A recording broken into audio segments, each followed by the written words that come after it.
Hey YouTube, it's me, Final RPG, with Player L. We're going to be discussing about the trailer of Kingdom Hearts 4, and I've been gone for a very, very long time because I ended up traveling a lot, and I mean a lot, to various places. So I haven't really been on YouTube at all. I haven't really talked a whole lot to my community. There's a lot of other people that are within the community that I feel can be pretty toxic and very ratty.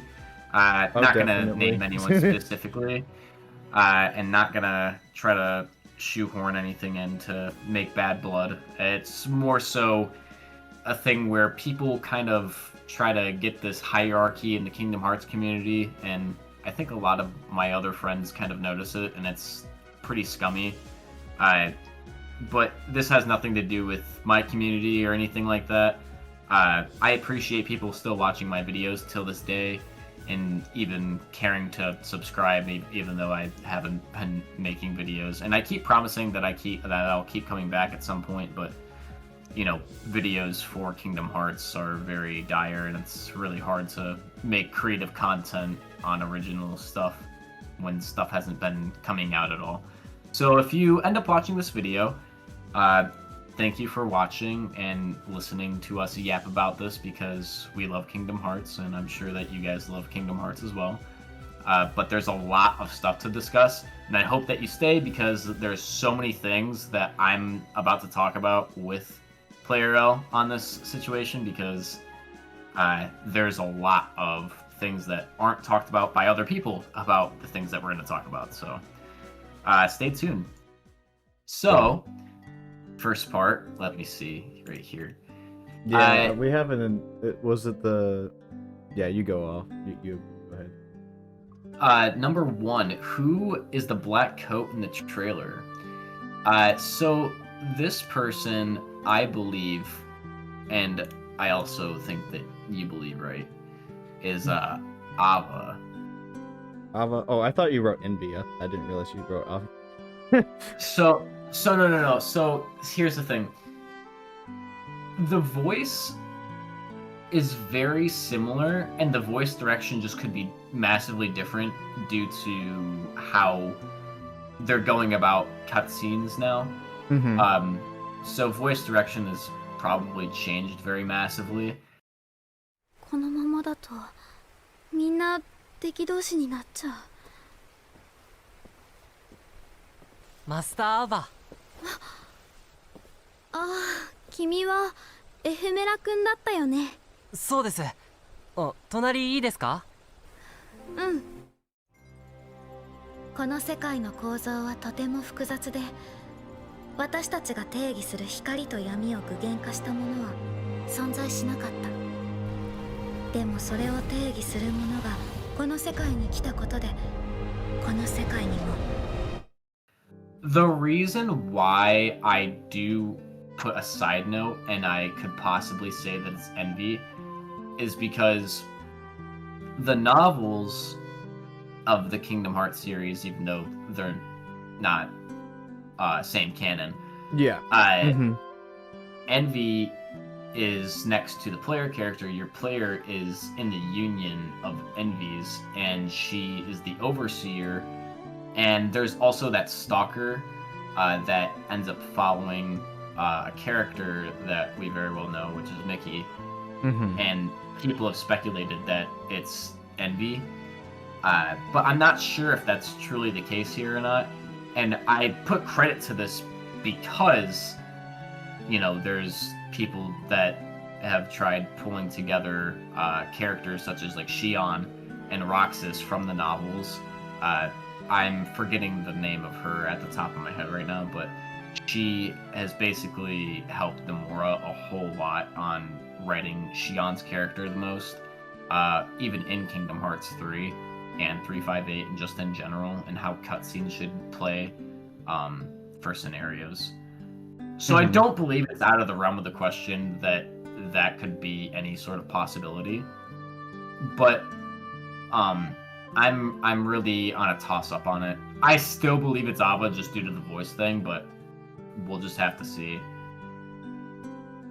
Yeah, I could sort of see it either being Ava or Envy. Ava makes more sense just because we haven't seen her for very long. And I know in like the ending of Kingdom Hearts 3 when all the foretellers did come back, we did not see Ava, and we were questioning where was Ava in that instance. I was thinking in the terms of like when you wrote down that it could be Envy.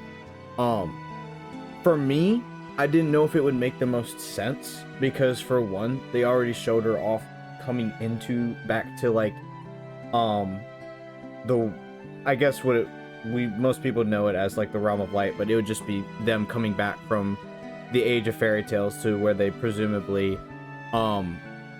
they exited the entire reality, I guess, and them coming back to me didn't make the most sense if they were already in Quadratum and then they got suddenly brought back by Luxu, because since Luxu did bring them back, it kind of implies more that he brought them back because of like either him using like the normal time travel logic, or either somehow they all have the ability to use the power of waking, which I think we've talked about, and they probably do at this point since they are masters. But like, it doesn't make the most sense to show them off and then all of a sudden they go back to Quadratum and then they're in this whole new attire again with something that just resembles like the older organization coats with just like the little like master sigil and stuff on it.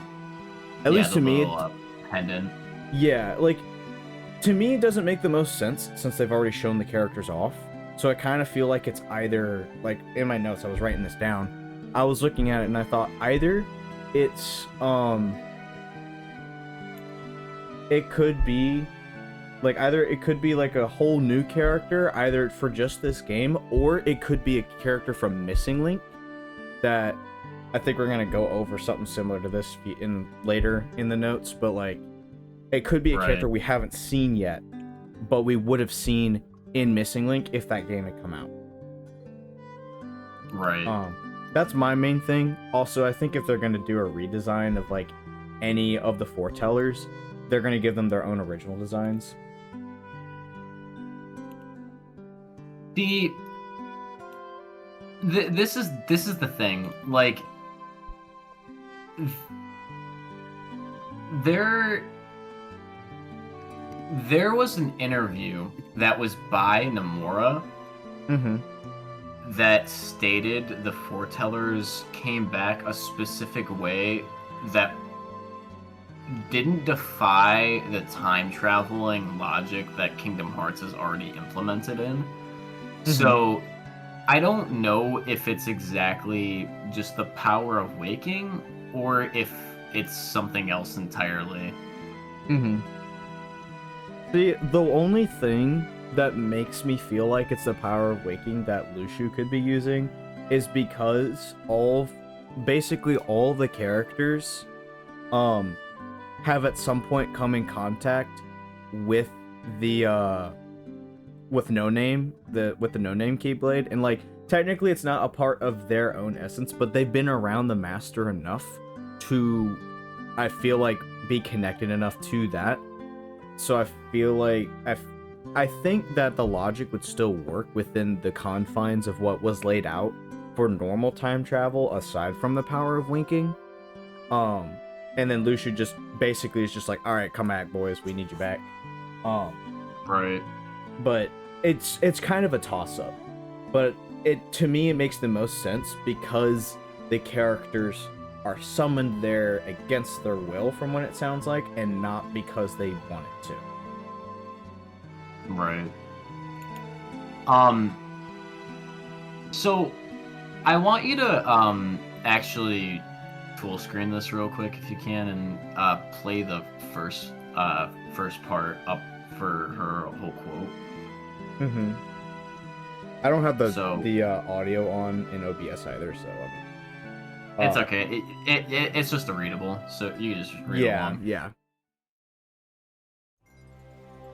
この世界の構造はとても複雑で、私たちが定義する光と闇を具現化したものは存在しなかった。でもそれを定義するものがこの世界に来たことで、この世界にも私たちの定義する闇が現れた。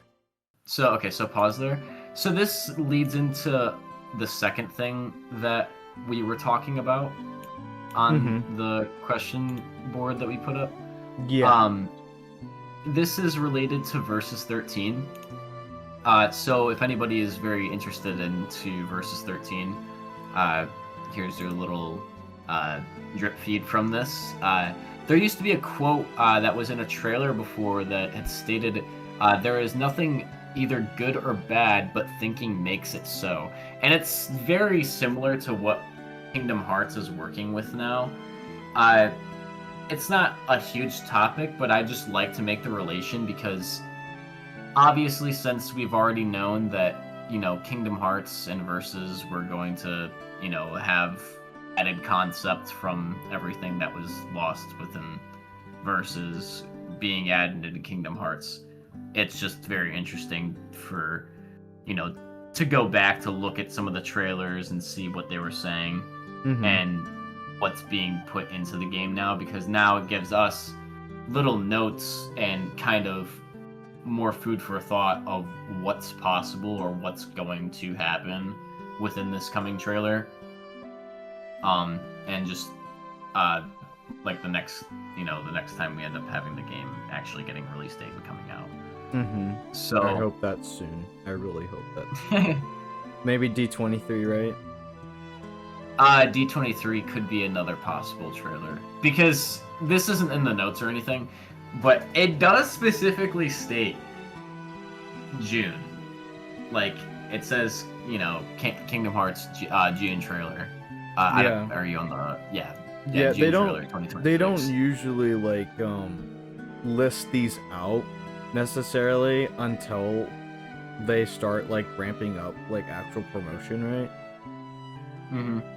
So this is something I've talked.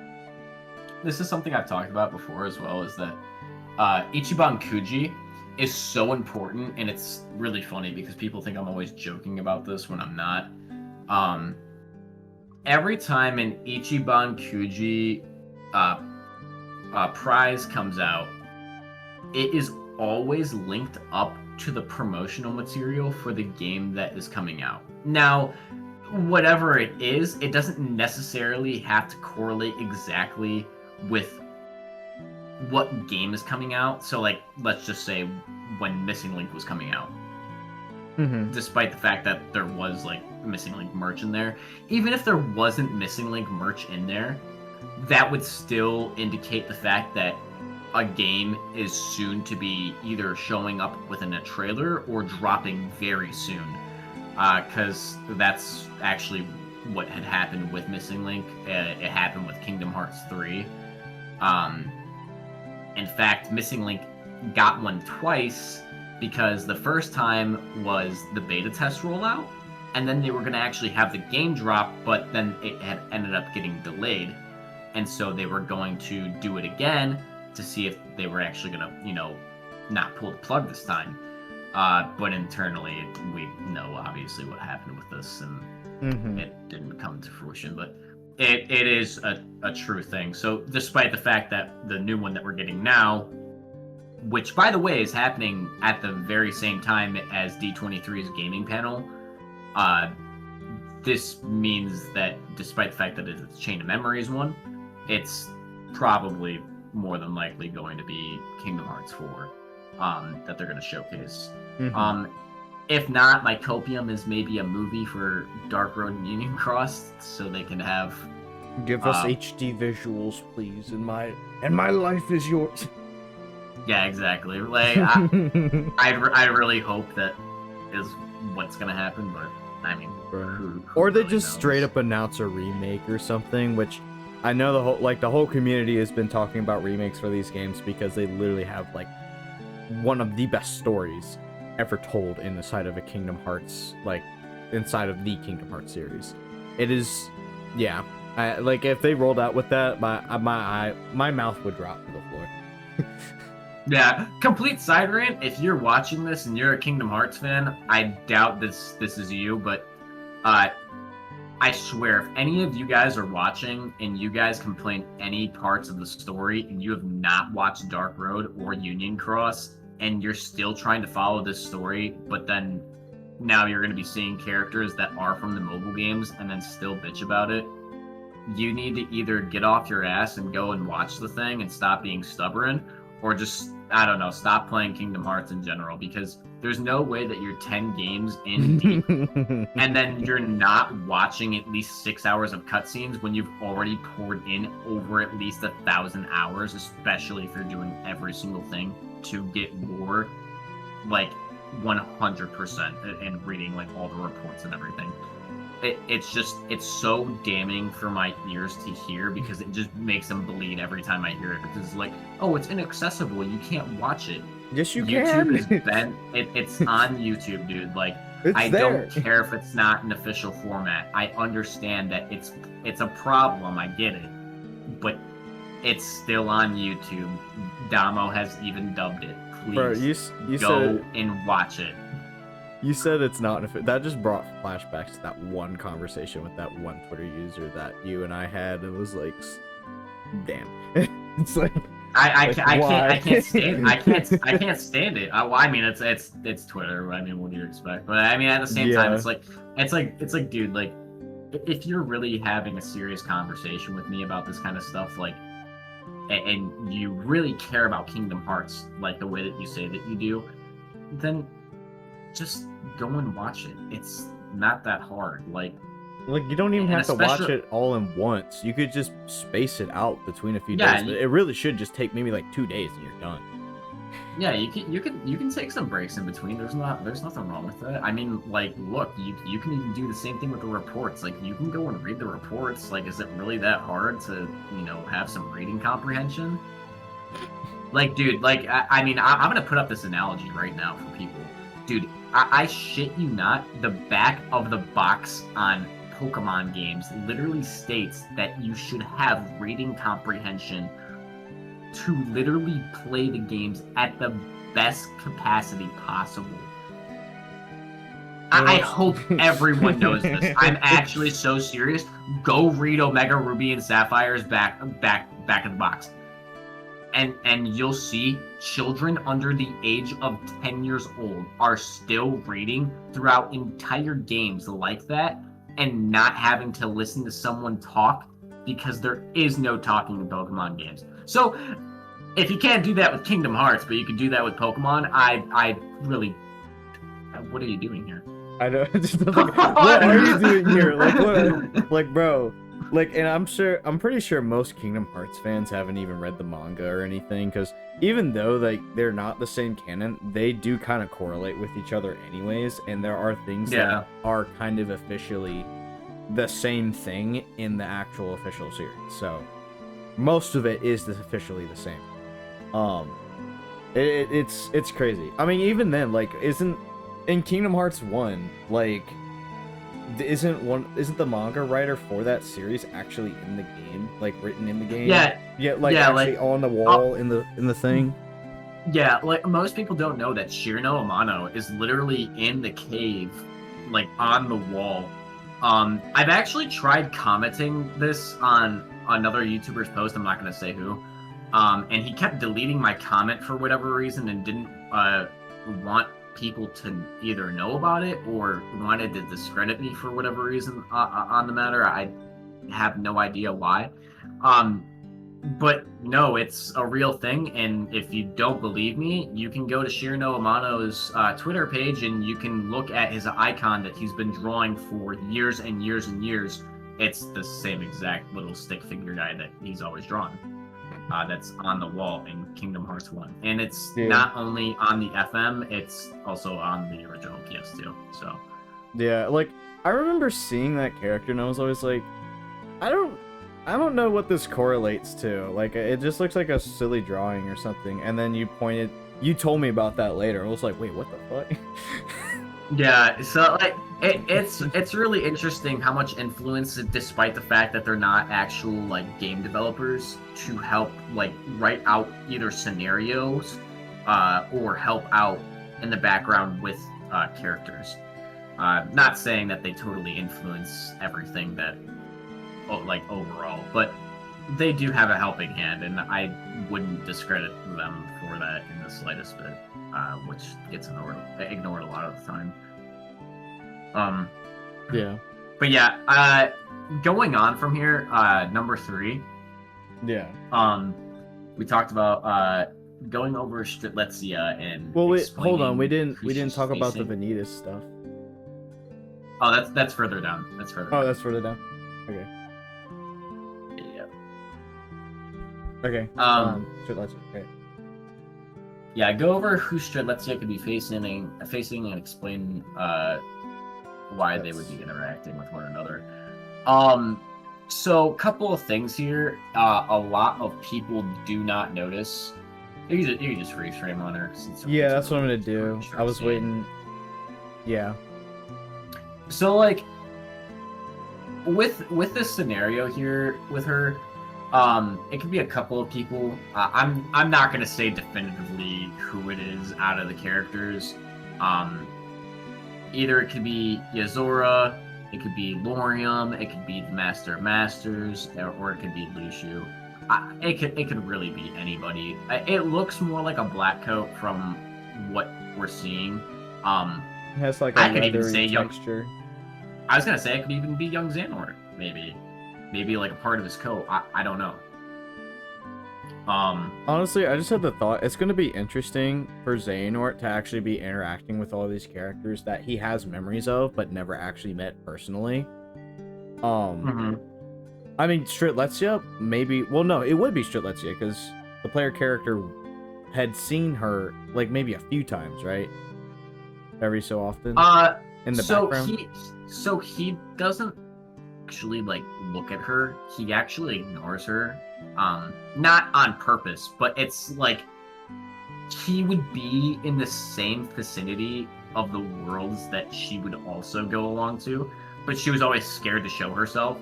But she's definitely acknowledged because she's talked about a lot by the entire New Union group. So yes, Xehanort would have memories of her, and not from the the wrong update, the prior update where he was supposed to be the player character, but that got rewritten. So that's probably like the only thing that ever got retconned in the whole series. Yeah, like that's like the only thing. And even then, I wouldn't even really call that a retcon. It was just something that they couldn't decide upon in the moment, because there was never any further explanation after that. Like there was another game where it was like, oh, like Xehanort is the player character, So I wouldn't necessarily call it a retcon either. It's just more so like they needed to really snappy, quick figure out like what should they do with this. And it definitely wasn't planned, and they probably heard some feedback from other people in the community that probably didn't like the idea that the fact that Xehanort wasn't his own character anymore, rather than him being us. I feel like, I mean, some people, I know theorize like Sora being the player character, and I don't think it really makes sense for that either. Yeah, I've actually talked about that one before myself in the past, like a super long time ago. I hope it's not the case, because I would also like Sora to just be his own character, but a lot of Missing Link was supposed to go into like bloodlines and ties to other characters. Yeah. But before we get off too much on track, yeah, the characters and the candidates that are written out here, I don't really have a reasoning of why their conversation would be happening.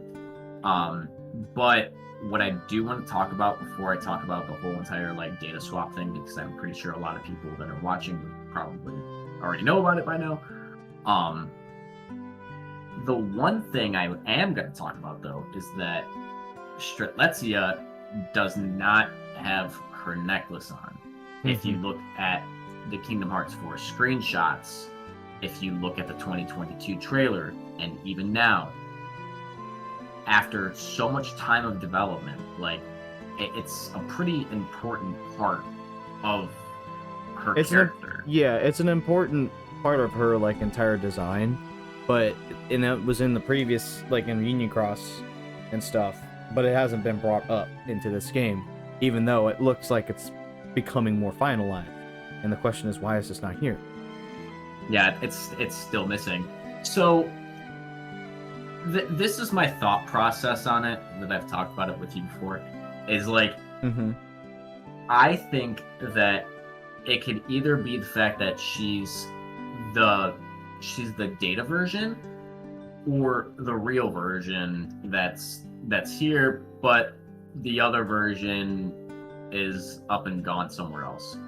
I think this one, though, specifically is the data version, because the white robe that was taken by Luxu, and it's not actually shown, but let's just say that it's like what had happened, because she still had her necklace on during the time when Ventus, when he was possessed and ended up, marking her.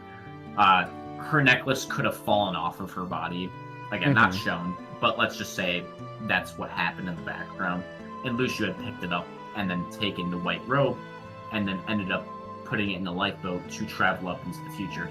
And it's not far-fetched to say that it could end up in Quadratum, because we actually do have hinted notes, because Xehanort, as he was studying the heart along with Ansem the Wise, knew of Quadratum already, because the context clues that he gave off saying if you don't end up in a world that's neither of light or darkness but the other side, your mission will be far from easy. Or he'd say we failed. So yes, the lifeboat definitely can end up in Quadratum. The thing is, though, is that the necklace and the robe, someone with memories of her, which would be Luxu, has to be there around that time, and remember her so she would materialize. Mm-hmm. So what I think is what had happened is that she ends up, and this again is completely theorized. I know a lot of people prefer Scald's interpretation. Yeah, the Scald theory. Mm-hmm. For Subject X. But Strelitzia and Scald, Strelitzia seemingly has 4 friends, which is Ava, the player character, Elrena, and Lorium. And then Scald has Ethmer, Brain, Lorium, Ventus, and then the player character, and then technically Elrena, but I do know that she states she's not a part of this friend group with the union leaders or whatever, or tries to state so. So it's a little hard to actually claim her out as a friend. Yeah, it's not really as easy to pinpoint. Mm-hmm. But even though that's still 5 friends, because in the reports of Kingdom Hearts 3, when they're talking about Subject X, she just states that she has 4 friends, and then all of her some memory is that she has a key. And obviously that means she just can't summon her Keyblade because she just can't remember fully. So I don't really know how to put it. Both are still plausible. I'm not gonna exile someone else's thought process on if they think otherwise or that they disagree. That's completely fine. But Ansem the Seeker of Darkness had thought, she was brought to the old mansion. And if you were to look at the 20th anniversary artwork, it's really interesting how they have Naminé and Strelitzia back to back, because Strelitzia is asleep while Naminé is awake. And it's not just like their design that sets them apart or anything like that, or like the red and blonde hair makes orange or whatever. It's the fact that she's asleep in that picture, and in that picture she still has the necklace drawn on her. Yeah. So Instead it's of like making me this think- ribbon and stuff here on in the actual game version. Yes, exactly. And the thing is that, you know, the old mansion would have been used just like how Sora and Calm was being recompleted with his memories. You know, they had attempted to do this with Strelitzia. Now, the only problem is the person that was linking memories back together was Naminé, because she's, you know, the witch over Sora's memories. So who would be the person to recomplete her memories within the pod over that time? Who knows? Maybe she was just in a stasis, and that's where she just was kept up until the meantime. But yeah, she would have been materialized within that time in, I believe, yes, it was Radiant Garden, right? Mm-hmm. Where Ansem the Wise was at, and they had, you know, they had taken her and she got locked up downstairs in the basement. Yeah. So that's really odd. I think that since she was put there, then she was set off into the other world of the other side after that. Because Mm-hmm. they state in the reports that someone with an eye patch came and took her. So Mhm. I believe what had happened is that Xehanort and Ansem the Wise knew about Quadratum already, and they didn't want to mess with it. And then Luxu had went downstairs into the basement after them trying to find out where the quote girl was at. They were trying to recomplete her memories, and they tried using the pods that, you know, the ones that were in the basement of Twilight Towns. And then she'd ended up getting sent out into Quadratum because of Luxu. And Yeah. the only reason that Xehanort, or I guess Ansem Seeker of the Darkness, because he has the same memories, thought that why he had or why she had been sent to the old mansion was because, you know, he had thought that Ansem the Wise had taken her away to do more experiments on her, and that's the reason why Ansem, or again Xehanort, rather, had told Kairi when she was very young, if you don't end up in a world that's neither of light or darkness but the other side, that's kind of how he had figured out it's like a no-go zone, and that's why he's trying to get there. It's just basically anything that comes there, it's very hard to get back, if at all. Yeah, exactly. And I think, I'm not going to say it's indefinitely a part of the reasoning of why he's going there and why Sora indefinitely needed to be sent off into the world and set adrift. But I do think it's part of the reason is to actually get Subject X back. Mm-hmm. So, yeah, that is pretty crazy. Mm-hmm. The like, I mean, only that's other like the most crackpot part of it, I think. But like, it makes sense, honestly. I'm trying to remember everything that we know about Subject X anyways. I know a lot of people have a lot of theories on it, but they kind of rely on details that we don't know about anyways. So this kind of really does fit pretty well in that place.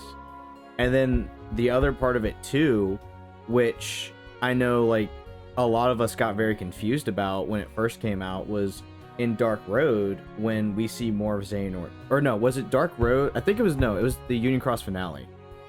And we saw baby Xehanort and a character that was his mother that looked like Skuld, and we were all very confused because we knew it wasn't Skuld, but it looked a lot like Skuld.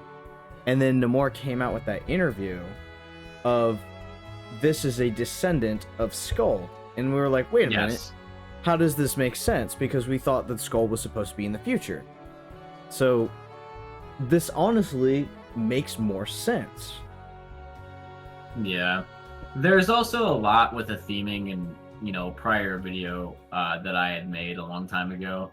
What, like three, almost 4 years ago now? Has it been that long? Yeah, it really has.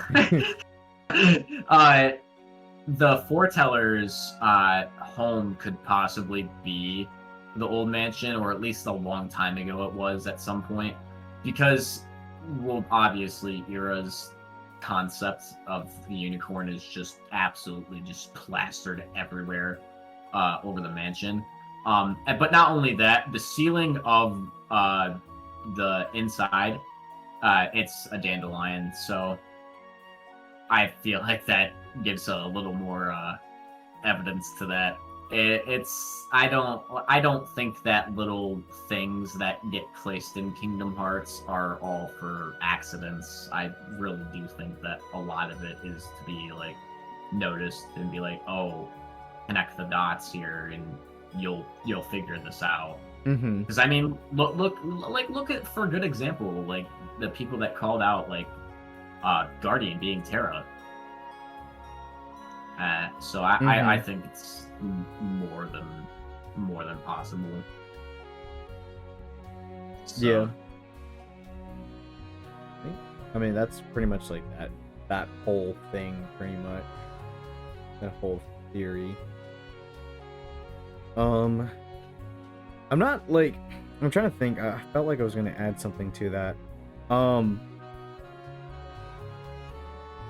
don't know. It left my brain. I don't think I have anything left to go on for that point. Yeah.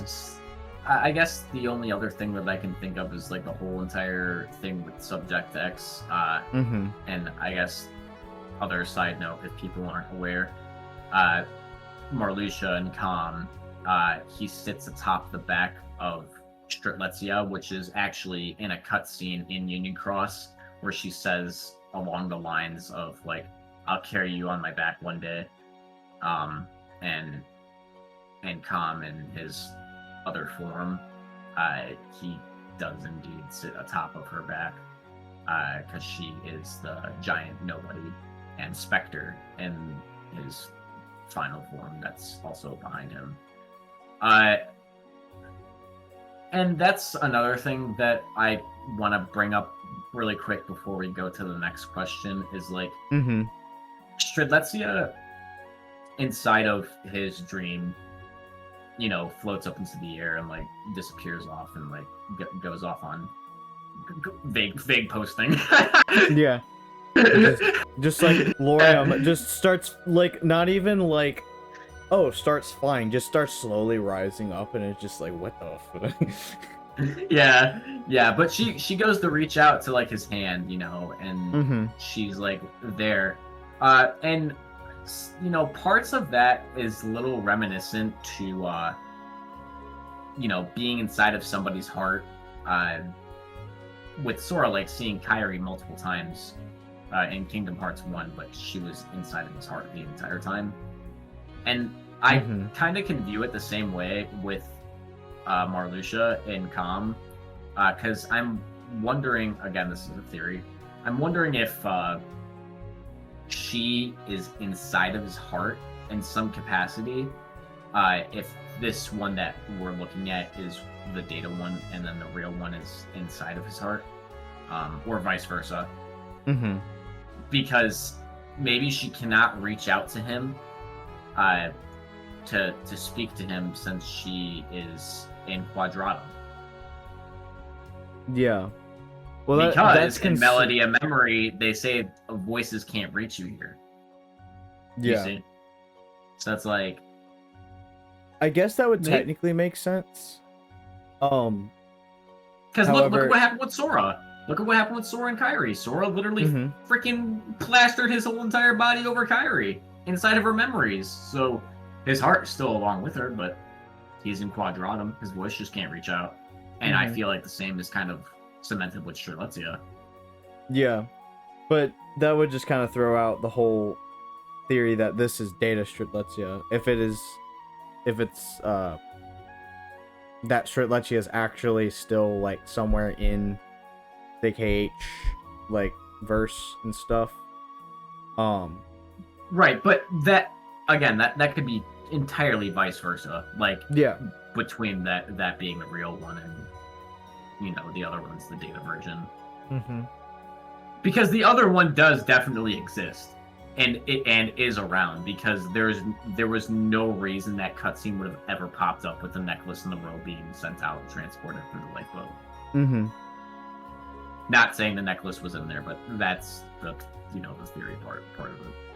Of Yeah. what I believe it is, since it's still not here in any of these cutscenes.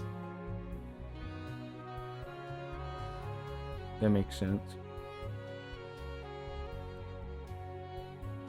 I just had a thought. Isn't the whole...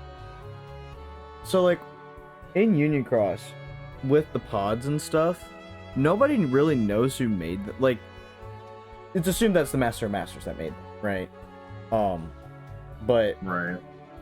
we don't really... we don't technically know, but it's pretty much just assumed that it's him who made them.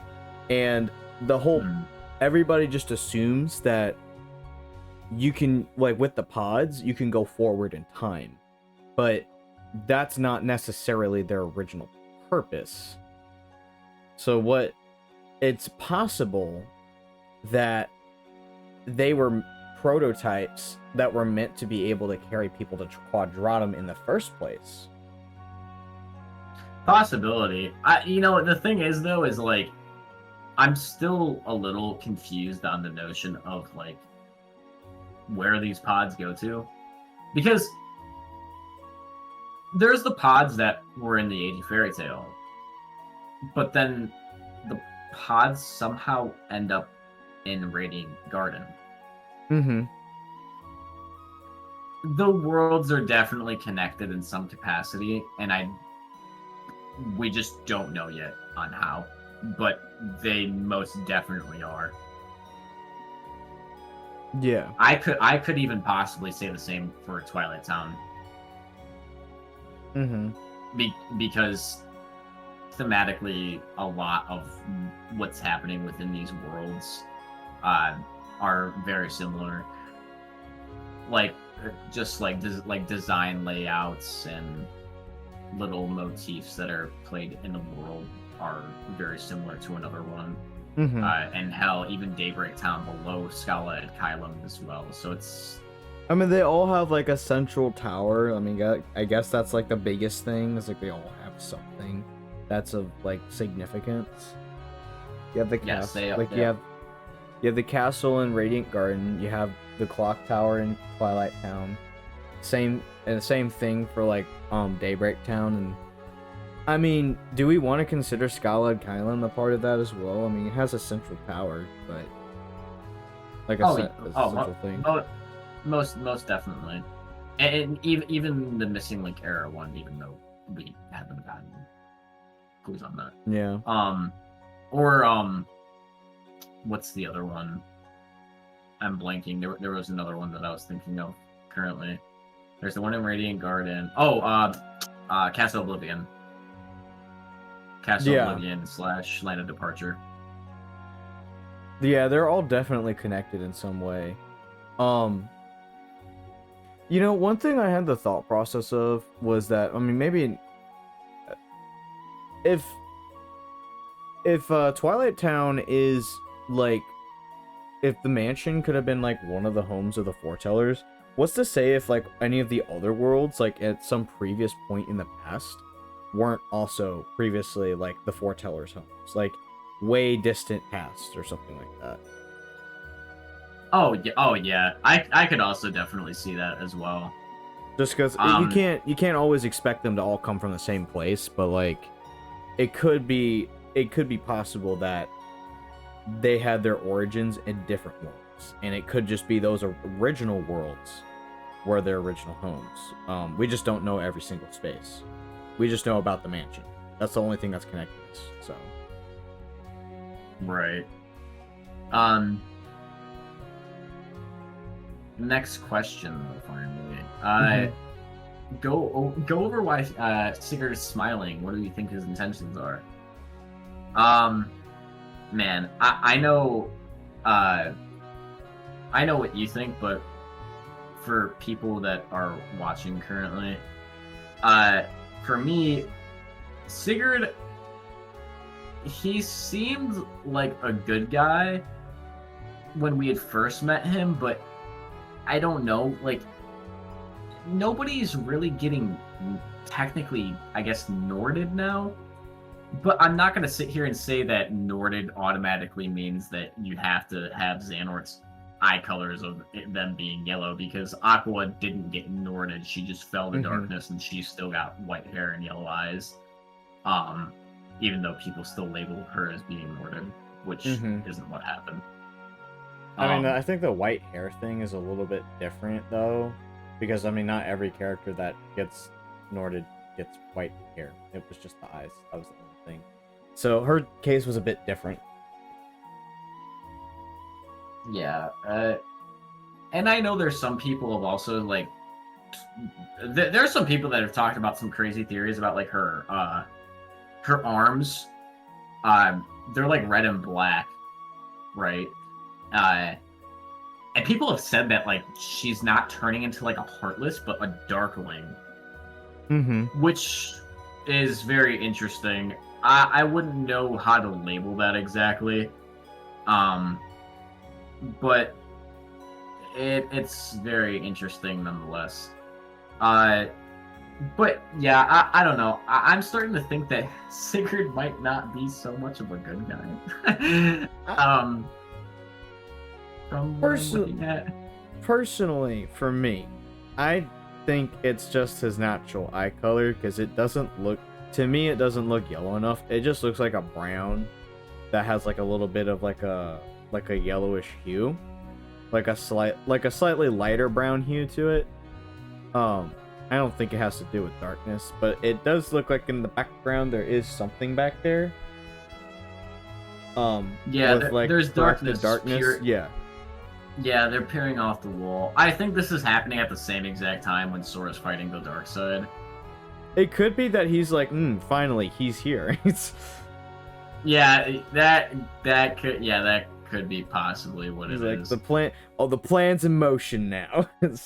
So I kind of lean more towards that instead, because, I mean, we don't know enough about this character to begin with, aside from everything at the end of Union Cross, and then, like, what was going to possibly be in Missing Link.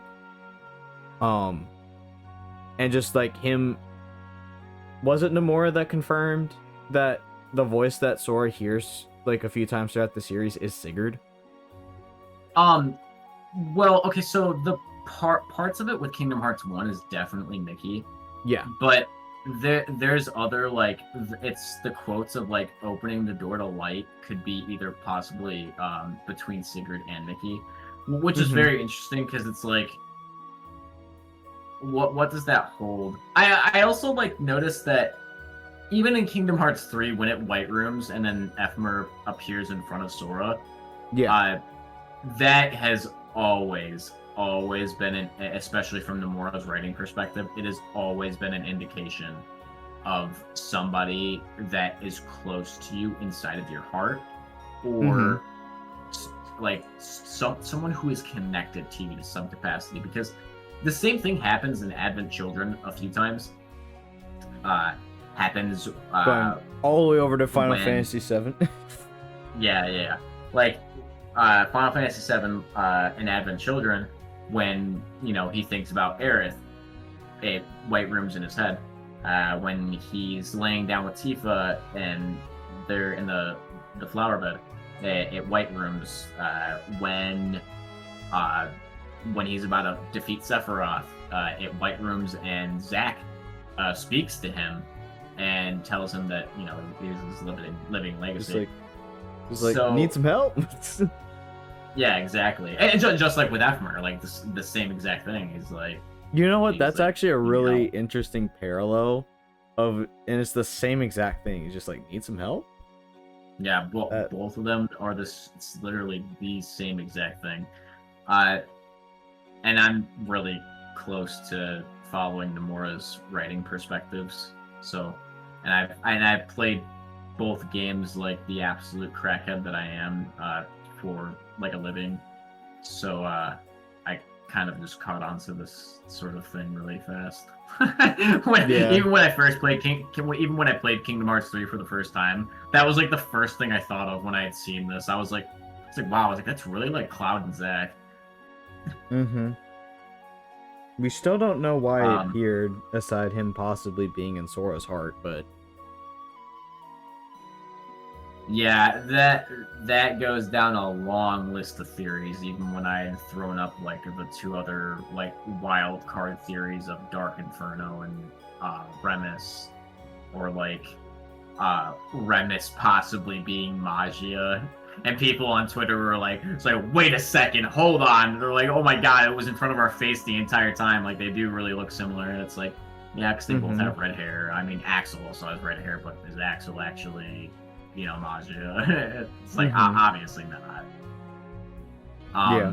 Though I actually, a quick side note, I did actually see somebody say on Twitter, which they shouldn't have been doing this, but I'm going to talk about it anyways, because I can't get in trouble for it, because I'm not going to say with who, but, co-person that I work with on this kind of stuff. The premium, the KH3 premium showcase trailer, Mhm. not supposed to be online. Super duper illegal. Square Enix will hunt you down for that and take that video down if they end up finding out about it. So good luck with that. I'm not going to tell you about deleting it. But when I had the video, and you look at the concept of the characters for Magia and Aegis,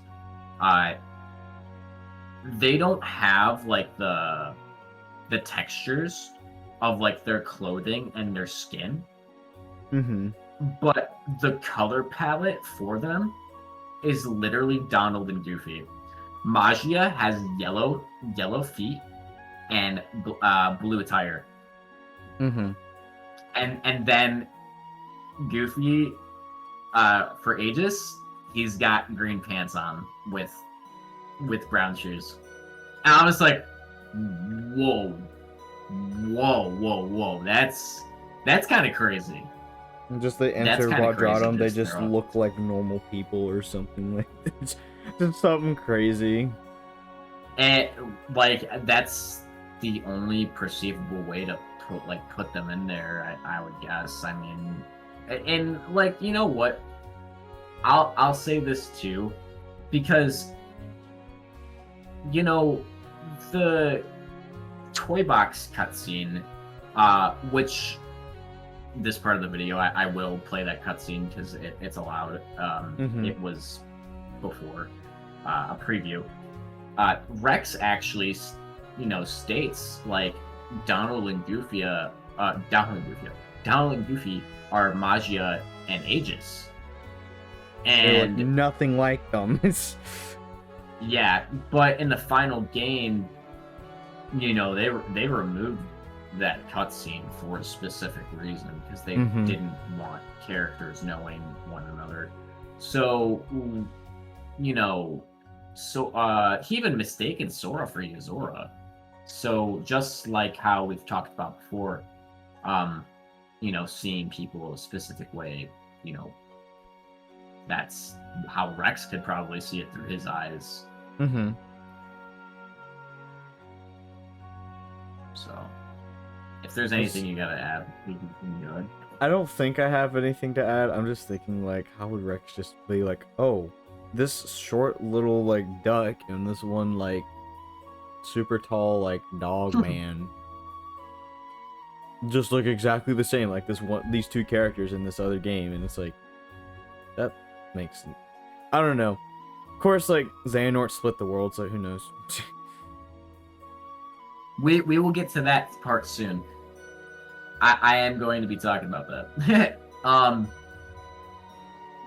what was the next question? Volley and Uh, why he appears in Quadratum. Yeah. And that's this character right here. Now he's one of the higher up classmen from Yes. Dark Road.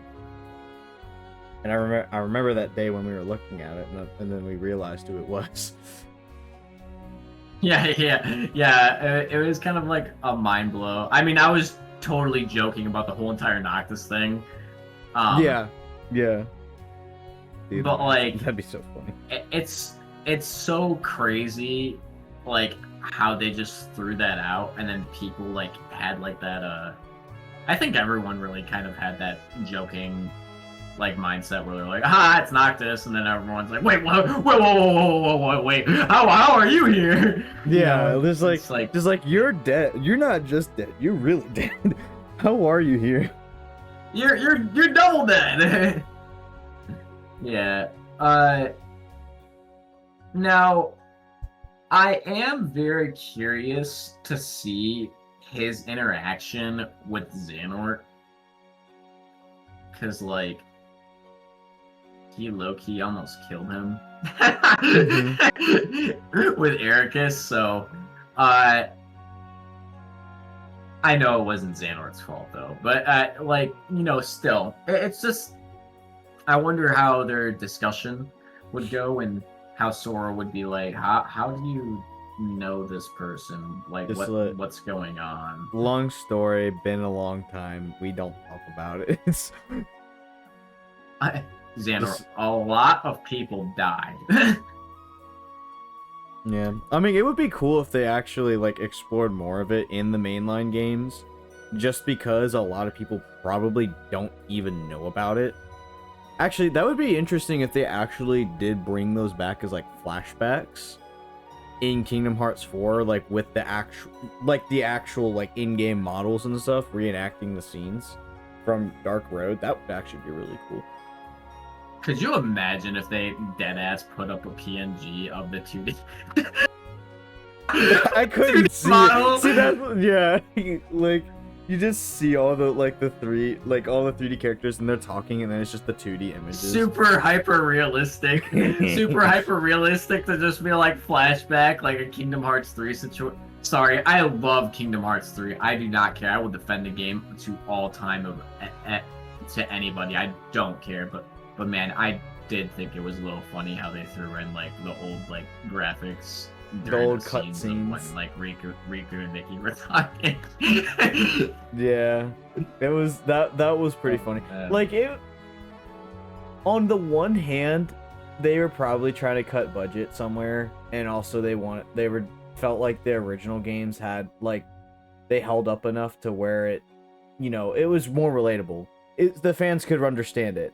Whereas I guess like if they updated the graphics of those cutscenes, they'd have to reanimate it, and it would look. It's just the same cutscenes, but just in like the new engine and new shaders. And people might be like, wait, which cutscene was this one? And then, you know, it would take a minute for them to realize which cutscene it was. But at the same time, They it's had kind to of... be purist. Had to be purist on it. Yeah. I mean, like, it's cool with that, but, like, just thinking if they did that for, like, Dark Road, it's just, like, they're just PNGs, man. Like, you gotta do something here. Dude, I would be so ashamed. I know they're definitely not gonna do that though, but that Mhm. would be really funny. I would die laughing. Honestly, if that happens, I would want someone to literally mod over that cutscene and then just put up the It doesn't even have to be animated. You need Just- cutscene? Yeah. It doesn't even have to be animated. It just needs to be like still frames of those scenes. All it would have to be would be still frames of those actual cutscenes to kind of give you the idea. And that's just it. That's all it would have to be. Yo, if anybody's watching this that mods, please, if you actually see like a recontextualized cutscene, please just mod the game and just overthrow that cutscene with the Union Cross cutscene with the PNGs. I would absolutely die. That would be so funny. This was back when we were 2D, Sora. It's like, Sora's like, 2 what? What are you talking about? You know, I did that one time. Oh, really? When? I'll recode it or something. Yeah. I heard about it from a letter from the king. Apparently, I saved their entire server network.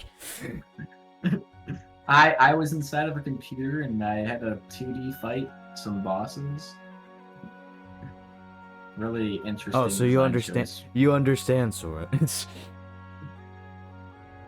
You understand everything. I thought you understand. I thought I understood nothing. Well, now it's everything. You've grown up. Now let's get you up to speed, Sora. Dude, it's gonna be crazy. Like hearing. Honestly, I had this thought process a little bit, like over the past few days, and I thought, I was thinking about who's going to be voice acting young, like if it's young Xehanort or if they're going to get somebody. I'm sure it's going to be the same guy. Who is it again? It's that does young Xehanort. Diskin. Yeah, Benjamin Diskin.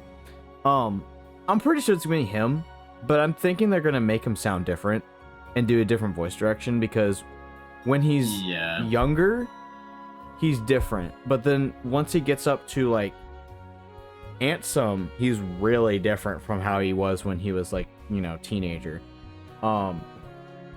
So there's gonna be, I'm gonna guess there's gonna be a difference with like the nuance of how he speaks, but maybe like he'll still sound like his younger self.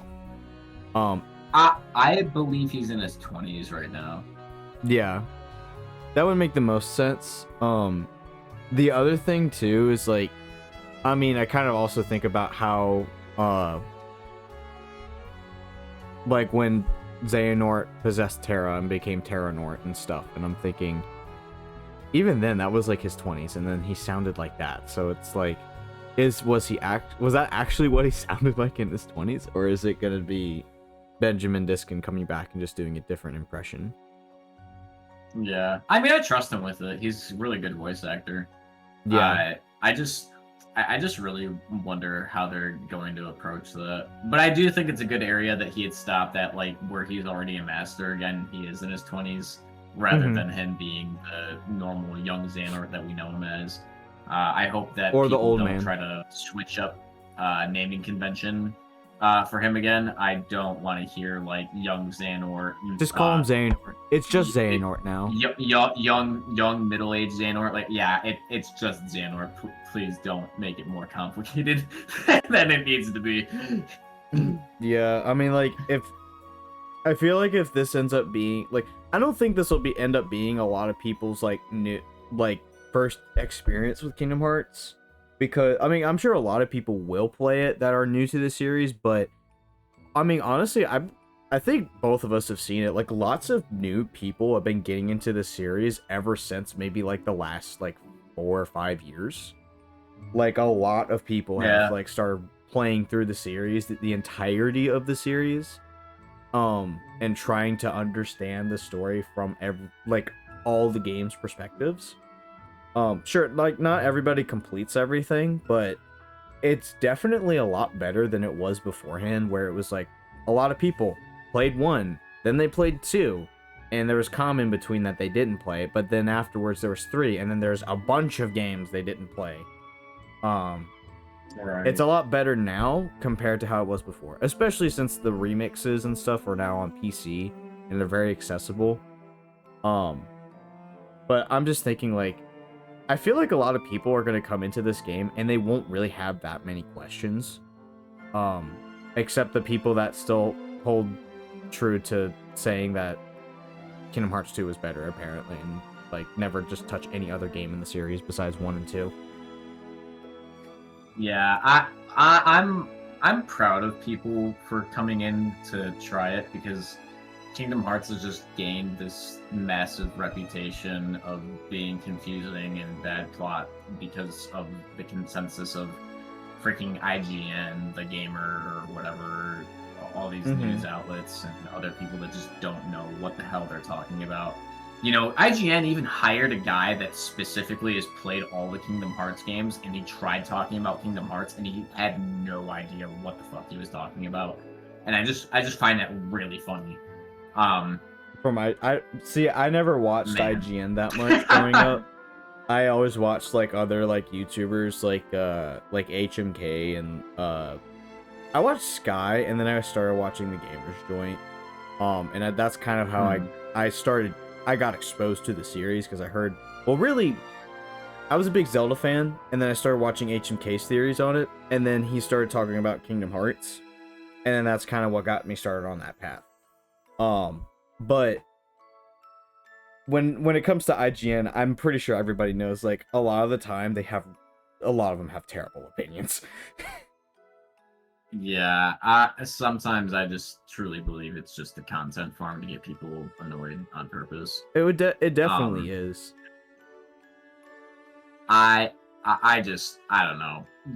When they start talking like this, it really does truly create this entire misconception. And even with other YouTubers that just draw out everything with Kingdom Hearts, saying how confusing it is because they played just the number titles or a few games, and they still don't think that it makes sense. Mm-hmm. I'm not one to sit here and say that the story cannot be complex, but if you did follow the story and read the reports along the way, you can understand it a lot better than what the average Joe is going to slap out into your face because he's a middle-aged man and doesn't care about stories. Or narratives like that, just wants to bitch about something because he thinks that it's a child's game. The final boss fight in Kingdom Hearts 2 was such a great thing, and just doesn't care about anything. Sora cut through a building! Oh my god, Sora cut through a building, the laser dome! Dude, the black hole feat of him flying away from it is a lot better, and them blowing up the entirety of the realm of nothingness is a lot better of a feat than him slicing through a building. Kingdom Hearts 3, he takes on Kingdom Hearts and goes to alternate dimensions and even blows up Skull's big black hole in an alternate dimension using Sub-Zero. He literally freezes a black hole and destroys it. Which shouldn't even be possible, but he does it anyways. He does it anyways. People just need to give up on, trying to scale and trying to be weird about how they view the story narrative driven to just be like, Sora and Riku are freaking blocking every laser. Like, it's cool. Don't get me wrong, it's cool. It's just, please stop using that as your only two clips of you fighting Roxas and fighting Xemnas. Like, there's so many other cool things in Kingdom Hearts, and stop bringing up Sephiroth for like a billion times. Like, yeah, as much as we love the Sephiroth, like, at the same time, that is not the most impressive thing that we've seen in Kingdom Hearts. I'm not gonna sit here and also, say like, again, these things aren't cool. They're cool, and I'm not opting them out to be like, stop glazing Kingdom Hearts 2. You can't like these things. You can enjoy them. It's just, you shouldn't enjoy them to the point where you shove down another game and put it down underneath its boot, because that's not fair to the other game that is actually really fun. You'd have your own opinion about it.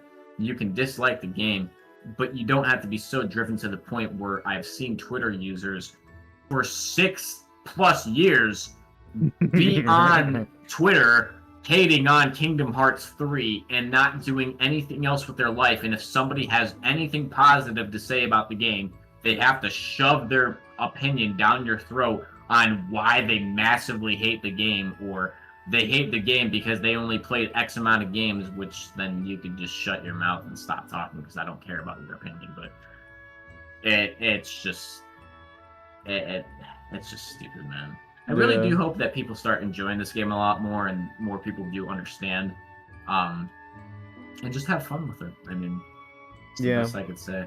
I think after, like I was saying before, like, a lot of people are starting to get into the series and they're starting to go through every single game and like all the entire story at once instead of having to experience all these waits and stuff. I think people will get a more comprehensive idea of what the series is compared to everybody that or compared to a lot of people that grew up with it, that may have put it down after 2 and didn't really go back to it until 3. Whereas now we have a lot more people that actually do understand a little bit more. Maybe not completely, but like definitely a lot more than what it used to be before 3 came out. Right. Last thing I will say on this rant, though, I do not care if I see anybody complaining about this, because I still see it on Twitter and other social media platforms. Dude, the games are accessible on damn near everything, even now with the Switch getting the physical releases finally. Shut the fuck up. I had to go buy a damn console for every other console I didn't already own to get another Kingdom Hearts game back in the day when the games were first coming out. I don't want to hear it. It's so ridiculous how many people try to complain. There's so many games.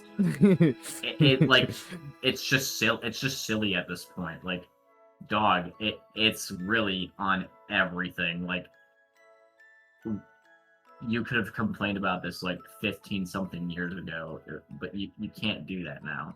You can't use it as an excuse anymore. Yeah, that makes sense. The next point, I'm gonna let you talk about it, because this is a lot of it is like the Versus 13, FF15, and like Fabula, Nova, Crystallis stuff. Like all that I don't know about, so I'm gonna just let you handle it. You gotta play Final Fantasy 15. Yeah. Yeah.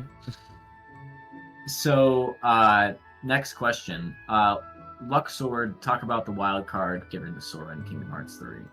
So, there's been a couple of theories. It's kind of funny because when it first had came out, I personally believed that it was going to be some massive interdimensional portal to save Sora to go somewhere else or get out of Quadratum maybe, or it flipped the scenario of what was going to happen to him, and it gets him out of there in time. But now, more recently, after seeing the screenshots, which I'll go over the phone more later, but after I saw the phone, I was like, dude, is Luxord's company driving taxi on this card? Is that really what it is? Is it really just this taxi just to come and pick you up? Fucking phone number. Yeah, Sora, maybe we can play. Oh no. Play some card games, and we're just guys. We're just guys. Yeah, dude. That would be really funny, where he just calls him and he's just like, yeah, we're just gonna go to this bar and play cards or something like that. That'd be so funny. Yeah, he's like, hey Sora, what's your apartment number, man?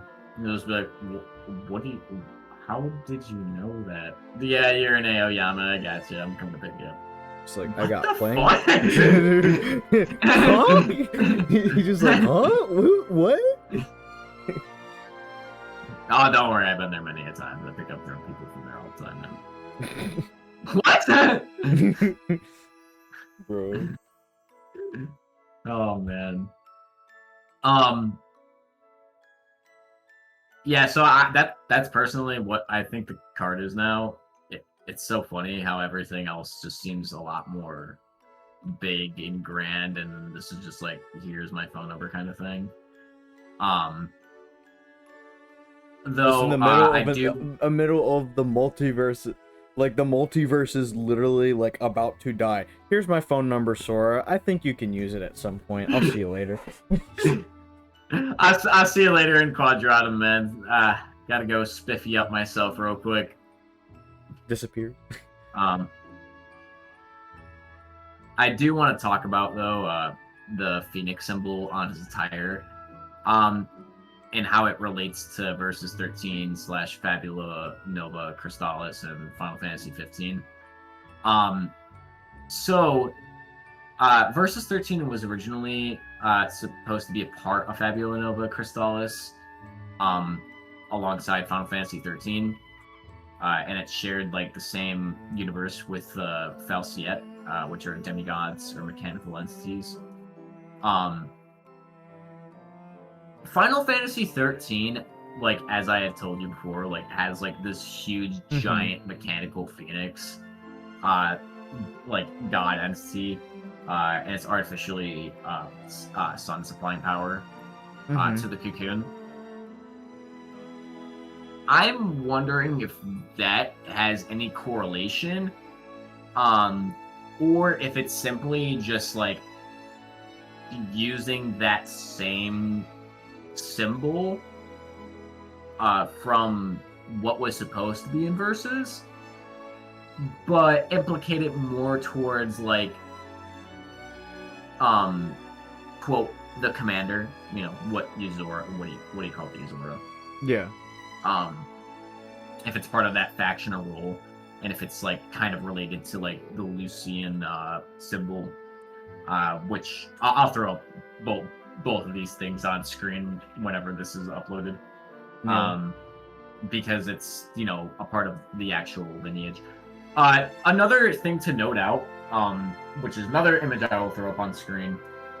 Stella in Versus 13, on her chest, she has a symbol that's like in a shield, and you can actually see Crossbones with the skull on top of it, just like how Yuzora has it on his shoulders for his jacket, but you know, it's with Keyblades instead, and it's with Sora's hair and crown. So again, a lot of Versus 13 implication being, you know, slammed out in between both of these things, slash Fabula Nova Crystallis. Another thing that I do want to go over before running off on this whole thing, is that before everyone gets their panties in a twist about this, the true ending is Sora beating Yuzora. The other ending is not canon. I cannot stress this enough because I cannot believe how many times I've had people sit here and try to tell me that Yuzora won that fight online. I don't know why. But anyways, I feel like people just saw it and they just instantly liked the character and just thought that the bad ending was the real one, but it doesn't really make sense that way with how the story's going. Exactly. Even if like the whole entire overlay unit thing over like the Station of Awakening of Sora's heart and then the final world as well, I believe that like it's in use of missing like technology from the astral plane when the player character had crossed over. If you guys don't know about what I'm talking about, the CBT, you could look up YouTube videos on it still to this day, and it kind of explains and goes over it with Freya talking to the player character on how that kind of stuff works. But Nomura has also even mentioned the fact that the losing cutscene was just a spectacle to view, nothing more. Though, despite me saying that, despite me saying that, even if that cutscene is non-canon, that doesn't mean that the implication of Sora becoming crystallized will not have a story implication later on within the story. So, while the true ending is Sora winning, that could be a foreshadowing to either possibly happening or another or a different way of it happening. And it's very reminiscent of what happens to Sarah in Final Fantasy 13, and getting full focus. So, I don't know. Will Sora gain full focus? We have no idea. I will talk about like the other stuff later, like the moon stuff. But yeah, we have no idea. I do think that it's very interesting though if they really do go along with that plot thread, but we'll just have to wait and see. You can go over the next one if you want to. Number 7. Mhm. Oh, all right. Male black coat with feathers. Okay, hold on. I'm gonna go up to that cutscene. Male black coat with feathers falling. Go over missing link and Hugin and Mugen. And is this person Master Masters, or is it Odin or someone else, such as Nept? Give thoughts as to why or how or why. Also discuss this narrative will be handled. Okay. So pretty much we don't really know a whole lot about who this character is, but I remembered we were looking at it between the differences between this character and the character prior at the beginning of the trailer, and then I'm sorry, I don't remember if I found or realized this, Brett, or if you realized this first, but we looked at the coat and we realized there's 2 different coats. The first one in the trailer has the Master sigil on it, but this one looks like the standard organization coat. Now, this one here, it really looks pretty similar to Zigbar's, aka Lushu, because of how the shoulder pads are sewn together. This really looks very similar to how Lushu's is in general. As for the feathers in the scene, yeah, like, as for the feathers in this scene here, it looks like we can't really attribute this to, like, most things aside from just, like, basically theorizing off of it based off of what we know from Missing Link. But in Missing Link, which was also in the CBT, there were 2 characters in this scene, that was where the player character was, and Remus and another character named Nept was in there, and Nept could tell that there was 2 characters watching them.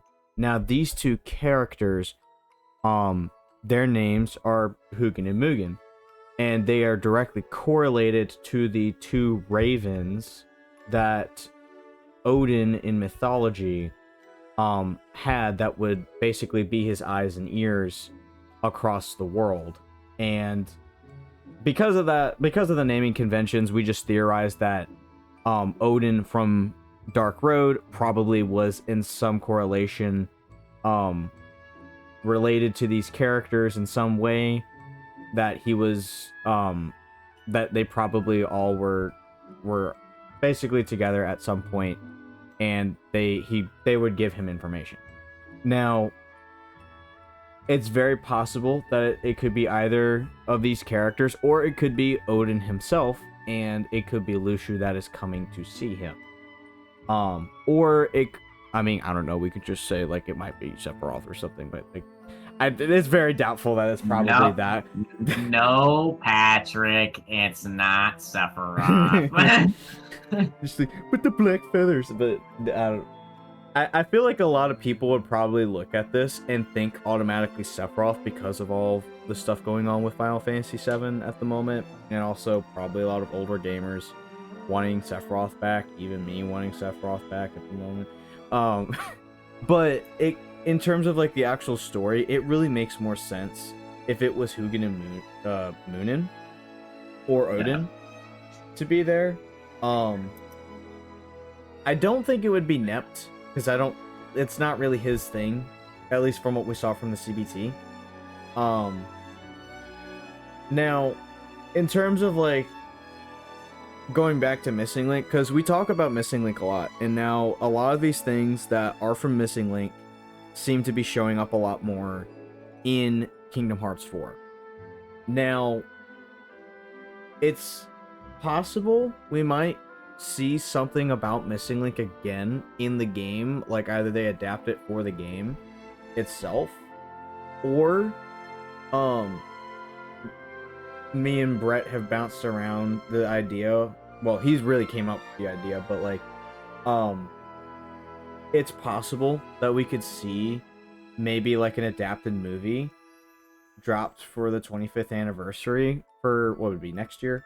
Yeah, March. Just because because like the KH team has ramped up like next year's anniversary a lot more, and they're leading up to something, but it doesn't really make sense for them to be necessarily leading up to a release date, just because we know, or like Kingdom Hearts 4 releasing that in that time frame, just because Final Fantasy VII Revelation is going to be releasing in the springtime, so it'd be kind of close together for that.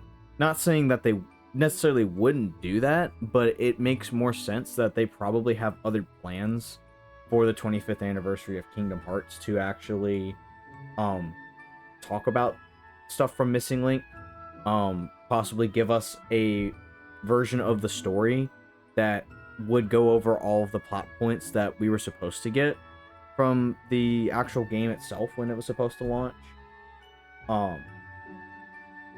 But yeah, it's just, for me, I think it would be a great idea. It's just that it's a very like iffy thing because they only have so much time to adapt it.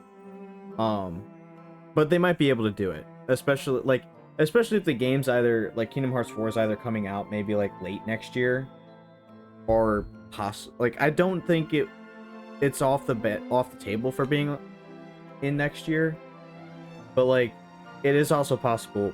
Excuse me. It's also possible it could be in 2028, which would be disappointing, but at the same time, if they're starting to ramp up like all this promotion, more than likely next year is going to be the year. I'd say that like because of the retailers that I'll say like one of my buddies like Maku, he posted about them online about because he lives in Australia.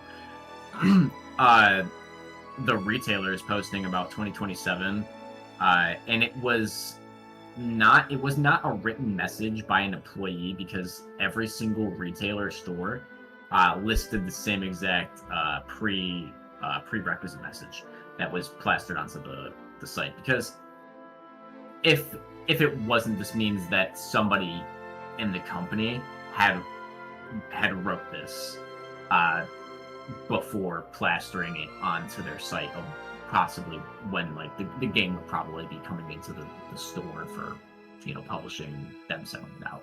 So I believe that it is going to be a 2027 title still, because Final Fantasy 16 and Rebirth only came out within 8 months apart. Really not too far at all.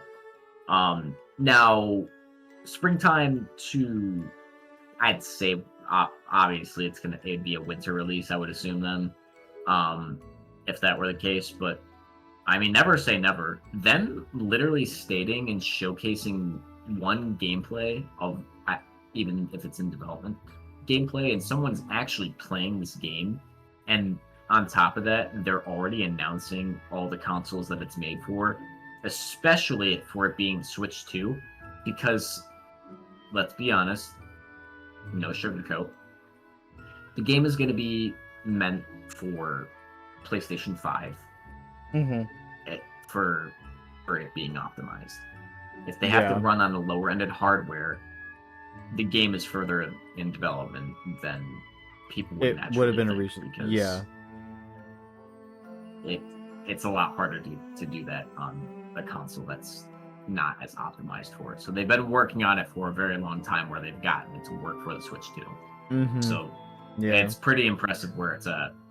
I'm just surprised. I was really surprised when I saw it in the Switch 2 Direct. I mean, like, Kingdom Hearts, the entire Kingdom Hearts series being in that Direct for like a proper port was like, oh whoa, this is crazy. I was like, are they gonna really like pull out Kingdom Hearts 4? I see the black coat in the trailer, I just like get up out of my bed. I'm like, what? I wish you guys saw my reaction. I didn't have anything with me when I was traveling. I just had my phone, dude, and like, it was like, man, I just got up out of my chair with my girl, and I just screamed my lungs out, and everyone thought I was a psychopath, and I ran outside in the middle. By the way, it was like midnight where I was at, because I was across the entire planet. So everyone's up like what time was it when for you guys like So 7 in the it, morning, right? for us, it was like, I believe it started at 9, so it was like around like 10:30 Yeah, or something something like that. 10:15. Yes. Yeah, so like close to midnight, I'm like running outside in the darkness, like screaming my lungs out. People thought I probably like was like dying or something. But I freaked out so damn hard, and like my girl's mom, like it was the funniest thing ever because I had to try to explain what Kingdom Hearts was to her.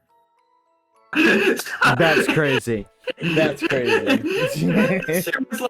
she was like, "Oh, okay," and I was like, you wouldn't understand." She was like, "I'm trying. I'm really trying, Brett." At the very "That's least, really she is nice." trying. At the very least, she is trying. Oh, but yeah, like Oh, for man. me, just seeing the trailer come up right after all the ports come up was like, just seeing that black coat. I was like, oh my god, it's actually here. Oh my god, it's coming to the Switch too. I think I had told you too that I was so crackheaded about this, like, because I told you guys like I was falling asleep until like I heard like the Kingdom Hearts ports coming, and I like dude, I like woke up like out of my Immediately, fucking, dopamine. yeah, like, dude, it was actually so crazy. Like I was so dead tired. Like I was laying next to my girl and I was falling asleep on her. I was like, man, nothing's gonna happen. And she's just doing her work on her computer, and I still had this playing, and like I had it on full blast, and all I heard was Kingdom Hearts for Switch 2. I arose out of my coffin like as if someone like badmouthed me or like my family or something, and I died. And I was like, oh, Kingdom Hearts! I'm like, she's like, babe, it's just ports. And I was like, no. I'm like, this is what more. what if? You never know. Like, maybe there's a chance. And I was like, yeah, it's nice. I was like, maybe she's right. And I was like, it just plays, and I was like, it wasn't even just the visual, even though I'd seen it. I just knew the jingle of the little tassels on the fucking coat. The ding. I was like, dude. I know exactly what that is. I was Dude. freaking out so hard, man. I like, man, I just remember like seeing it, and I was like I told you this before, I was just like sitting in my bed and I'm just like chilling and watching with it because I basically woke up and I was like, I'm just gonna stay in my bed, there's nothing gonna be here, so I'm just gonna let it play out, and I'm just watching it, and then the Kingdom Hearts ports happen. I'm like, oh my god, they actually did it. And then you just see it, and like I just see the black coat, and I'm just like, get up immediately. I'm like, what? It's here, dude. And man, that was such a great day. That made my whole morning. Immediately. Oh, it indefinitely. Dude, it was good. And then like, see, it was literally just the flashbang of like Kingdom Hearts 4, and then literally right after that was the Ocarina of Time remake, which I was like, at that moment I was like pure euphoria. Dude, I felt so good about that too. Like, I really also enjoy Zelda, but like, I do have to admit, like, as much as like one can take, especially for people that have been waiting for Kingdom Hearts 4 for so many years now to see another trailer. Mm-hmm. Like, I kind of feel like they should have swapped them.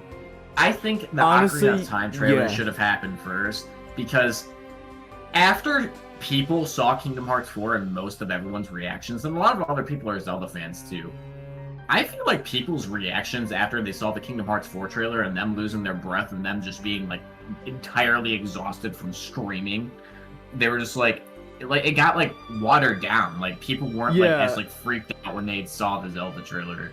Well, see, I think what happened was like everybody was like, "Oh my God, Kingdom Hearts 4," and then like when Zelda was on the screen, you didn't know it was Ocarina of Time for a second, and then people were just like either like still recovering from the shock of having not seen Kingdom Hearts 4 since like 2022, and then like you just see Link on the screen for a second, and then there are some people out there who are like, "Oh my God, just Ocarina of Time."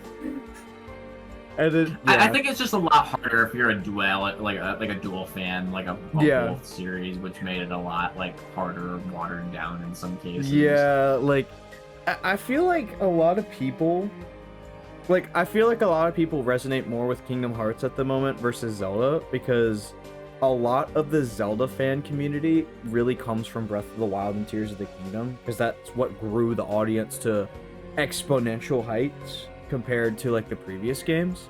Whereas Kingdom Hearts, it's been there forever, and it's constantly been growing, and everybody's been getting into it. Whereas Zelda, it's kind of like you have the modern audience, so them seeing this, it's kind of like oh, that's cool, they're remaking the old game, I wonder how it's gonna go. Whereas Kingdom Hearts 4, everybody's like, oh my God, I've been waiting for this. Yeah, I also don't expect, like, there's lore enthusiasts with Zelda, and I can say that, like, I'm one of them. Obviously, it's not as deep as my love for Kingdom Hearts, but, you know, it's still, like, in my heart. Like, I still care about it. It's just, bro, I feel like people's lore with Kingdom Hearts, I feel like people are way more invested in Kingdom Hearts lore and people freaking the fuck out than people are with knowing, being like, dude, what's gonna happen next with Zelda? What's the story? I don't think a lot of people are thinking about that. They might theorize upon some stuff, but they aren't like, dude, who's that guy? Who's this guy? Who's that? How does this connect? Like in Kingdom Hearts, you know? Like, it's completely different. Yeah, it's a completely different audience, honestly. I mean, for me being I got into gaming because of Zelda. Because of the Zelda series, I got seriously into gaming. So I always have that kind of like encoded into my DNA now. So when I saw it, I was just like, oh my God, they're like, it just flashbang of like, oh my God, they're doing both of these finally. But yeah, like they just, I feel like for the Zelda series, like a lot of it comes down to if you really love the series and like what it does for each game, you enjoy it. But I think for Kingdom Hearts, it's just consistent in what it does, whereas the Zelda series, it likes to branch out and do different things, and that's just what it is. But I will admit, like, most of the audience now really comes from like Breath of the Wild and Tears of the Kingdom, so them seeing this game may not really be as eventful compared to Kingdom Hearts. So right, I don't know how that would have really affected placement, because I feel like if they did that, it would have technically been better, but that would have put more, I don't know. I feel like the spotlight was just on Kingdom Hearts at that point anyways, and Ocarina of Time just kind of got like announced, and people were like, wait, this is happening? And that, like, the fact they announced a release trailer without even like any gameplay was kind of crazy, because it's supposed to come out this year. So it's like, it's a very eventful thing, especially for right now. But like with Kingdom Hearts, I feel like the placement really doesn't matter, because I think, like, yeah, sure, if it was placed before, people would have been like, oh my God, Ocarina of Time. And then afterwards, the Kingdom Hearts collection and also Kingdom Hearts 4, it still would have put way more spotlight on Kingdom Hearts 4 at that point. But I do think that if it was formatted that way, then people would have been like way more hyped about Ocarina of Time. Yeah, I agree. But yeah, I need to go back and watch the lore videos. It's been too long. But yeah, you were gonna say the next question we got is Donald and Goofy exploring hell That's a crazy sentence, Dude. even though they've already been there. But it's still just a crazy sentence to come out of my mouth. So a lot of people really haven't been talking about this part of why Donald and Goofy are coming, down into hell.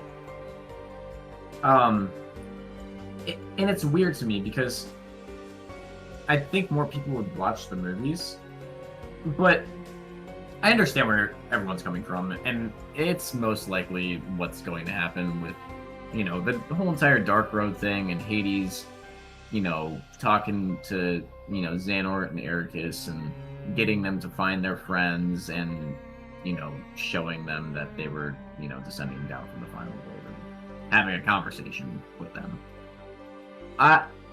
So there's that, but if they really want to add more Disney aspect to Kingdom Hearts, why? And they even had the cup in Kingdom Hearts 2. Why don't they add the Sisters of Fate?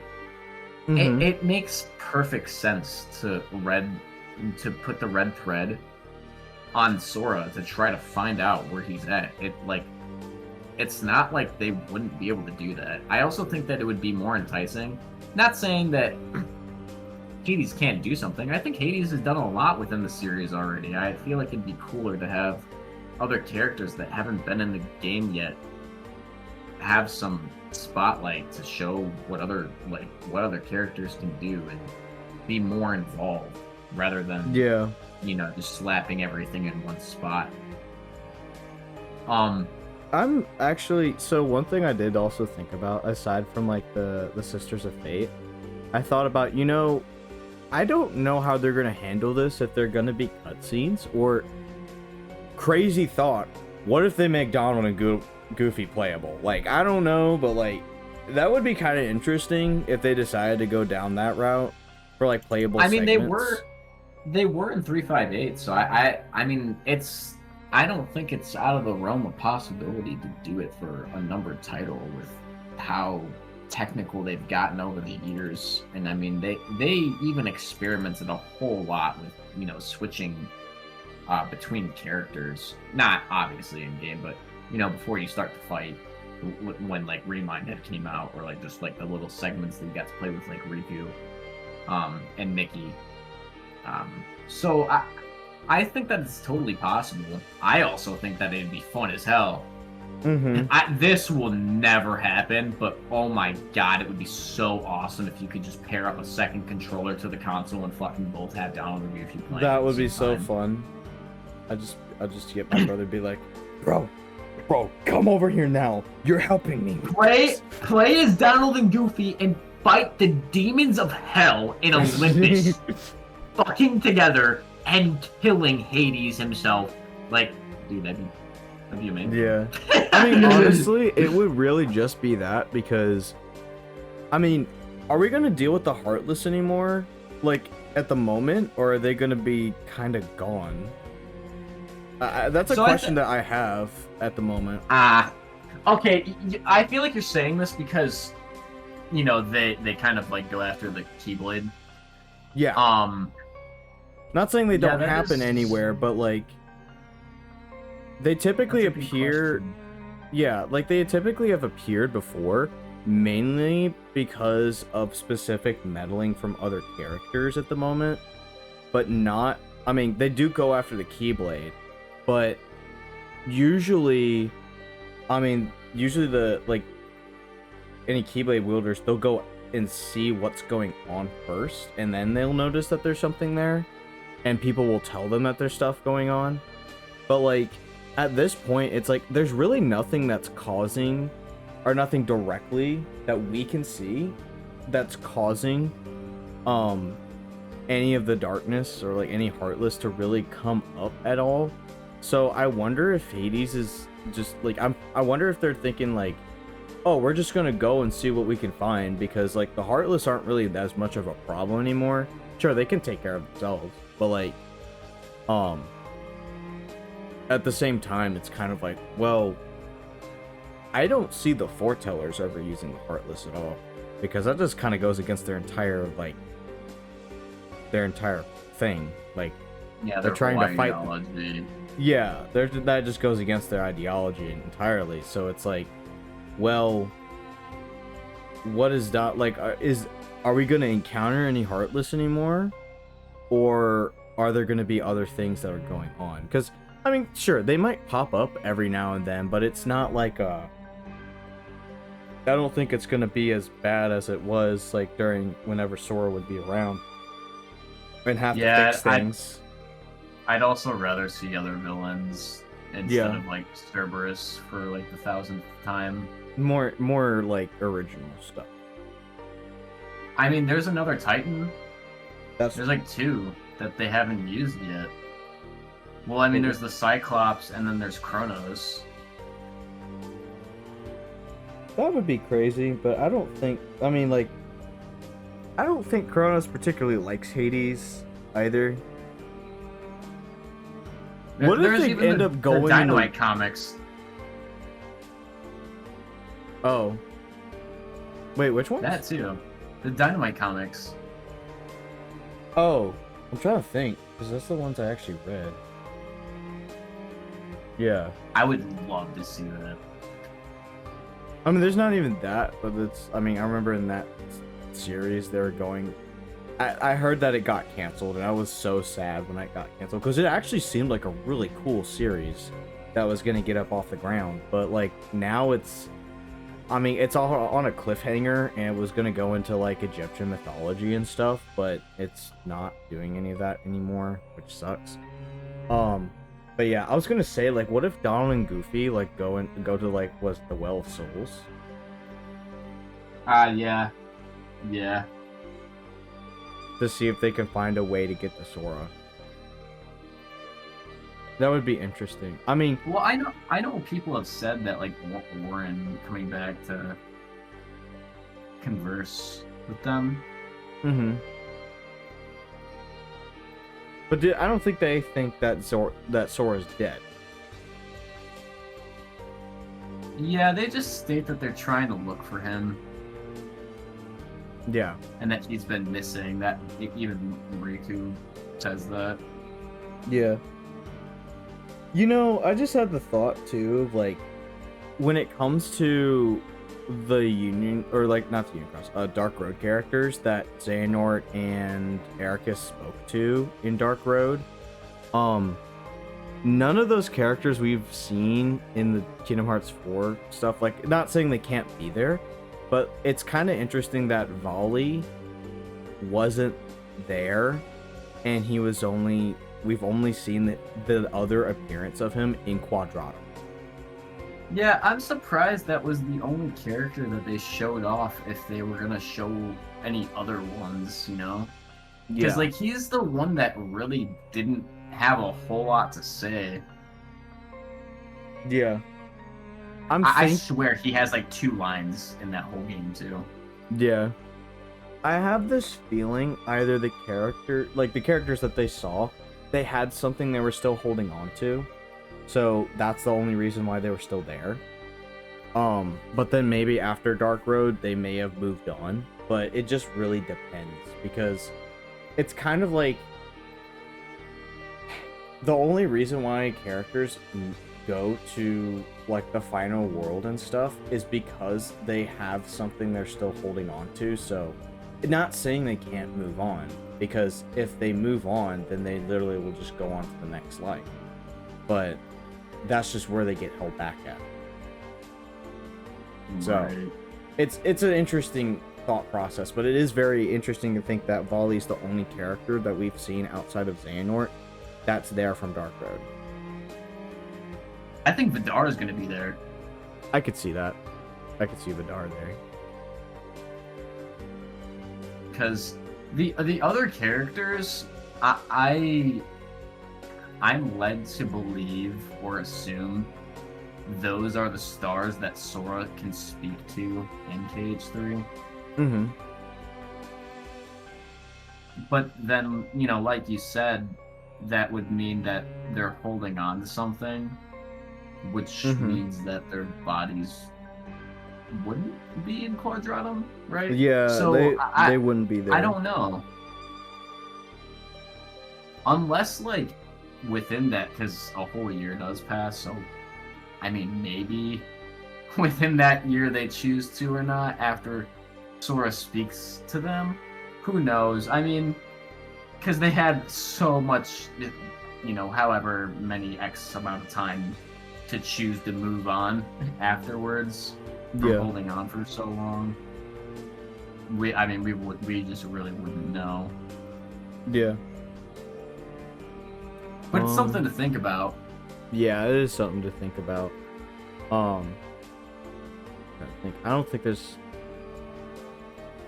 Oh yeah, the time traveling from Union Cross. Yeah. So there's a scene with Donald and Goofy in Union Cross where they end up going to the Age of Fairy Tales along with Mickey, and they use the gummy ship to get there, but it probably got sent in via the Book of Prophecy somehow. Mm-hmm. But there's a scene where Hades in Dark Road says like you, and he turns around, and that's similar to what he says in the Kingdom Hearts 4 trailer. That's going to bring up such a time-traveling, wacky-ass moment. Like where to even begin with that? Yeah. And I don't think that it's ever really been confirmed that it was Baldur. Because I understand what happened between Bragi and Baldur. They were trying to fight each other because he found out he wasn't actually who he was because he was Lucio. Mm-hmm. But still, if that scene really is Donald and Goofy, wow. That is going to break my brain in half. See, it's also interesting because Hades wouldn't even know who they are to begin with, actually. Yeah, and that's another reason why I like that scene in Dark Road and why I've connected it for a while now, because his face looks more like confusion with a sense of familiarity. And not really like, oh, I know these guys, and you kick them out. Yeah. Because in the trailer, I forget word for word, but he says he's like, you, what are you doing here? And then the flames go around them. Mm-hmm.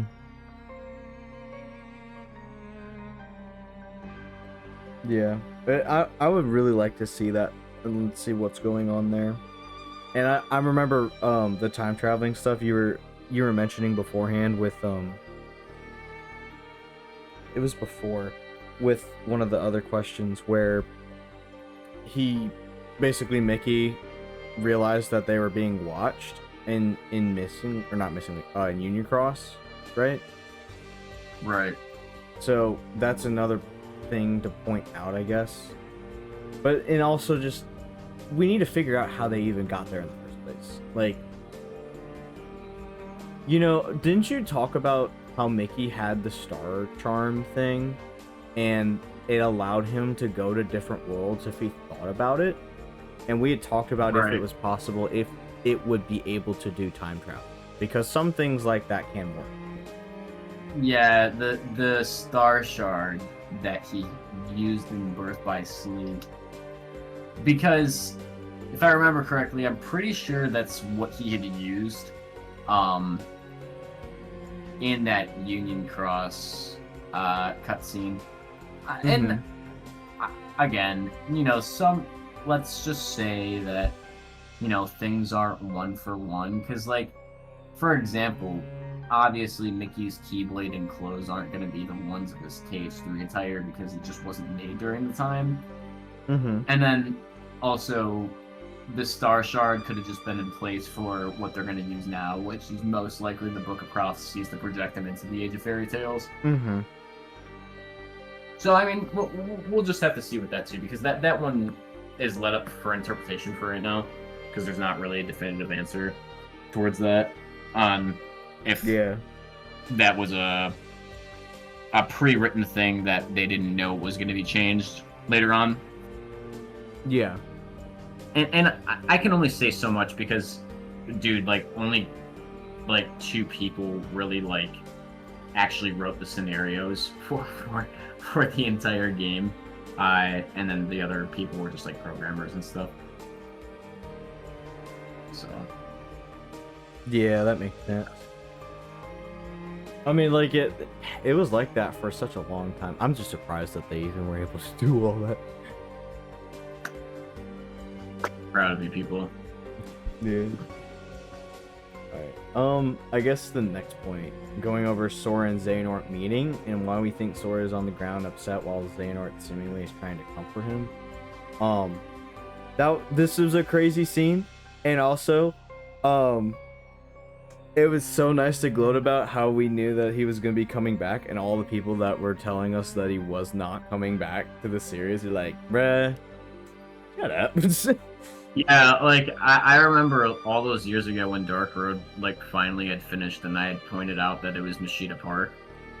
Mm-hmm. That people were telling me that I was grasping for straws, that I was, that I was stupid, and that, I didn't know what I was talking about, and I was like, okay. I mean, bro, like, dude just literally theories, laid it out. man. It's literally just theories, and guess what? Now it's right. So fuck you. Bro, it's like, dude, it's literally just laid out in the game where Xehanort's like, I want 13 vessels. Nah, I want 14. Why would you need 14? Because I want to explore the world afterward. It's like, bro, it's literally right there. It's just right there. Like, I don't know how you don't correlate this. A bunch of LARPers on Dark Road. Yeah. Though, why do I think he's on the ground? I think Sora is blaming himself because he thought he had brought the concept here alone, and he's, not able to save everybody, and people are probably dying, and he can't settle with that feeling. Mm-hmm. And then Xehanort's like, it's not you, buddy. It's been here for a minute. And then Sora just looks over like, you're supposed to be dead. Do I kill you again, or? Yeah, that... Man, it was so satisfying to see that. Yeah, I really don't know how their interaction is going to go down. I'm wondering if Sora's going to get up in a fit of rage. I wonder if he's just going to be like, why did you do this to me? Xehanort's like, it was all part of the plan. What plan?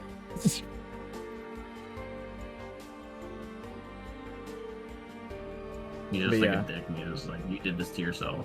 Mm-hmm. Okay. I feel like Xehanort knows even more about like the Master of Masters and himself than like a lot of other characters also do, because he met him when he was a teenager, knew about him for so long, and then in Kingdom Hearts 3 he brings it up again, or in Remind he brings it up again, about that mysterious figure, and he thinks about it every single day, or almost every single day. And I think he must really have thought this through and wondered why he helped him out so much and why he was there. And I guess he probably thought about it and realized what he may have been doing, but it's just questionable. I mean, because he barely knows much about him anyways, but he probably could have put 2 and 2 together, because he went out and tried to find out all the information anyways, like in terms of how the world was, why the world was the way it was. And I guess at that point, like, I'm sure, like, when he heard that the name of the Master of Masters, which we still don't know to this day directly, but like, he heard him, and then he was like, I'm a lost master, and then he just dips out. And then all of a sudden, I'm pretty sure he probably thought, I need to research this. I need to go and find every single scrap of information about this guy. Yeah. which if people don't like me talking about this, but I'm going to talk about it anyways.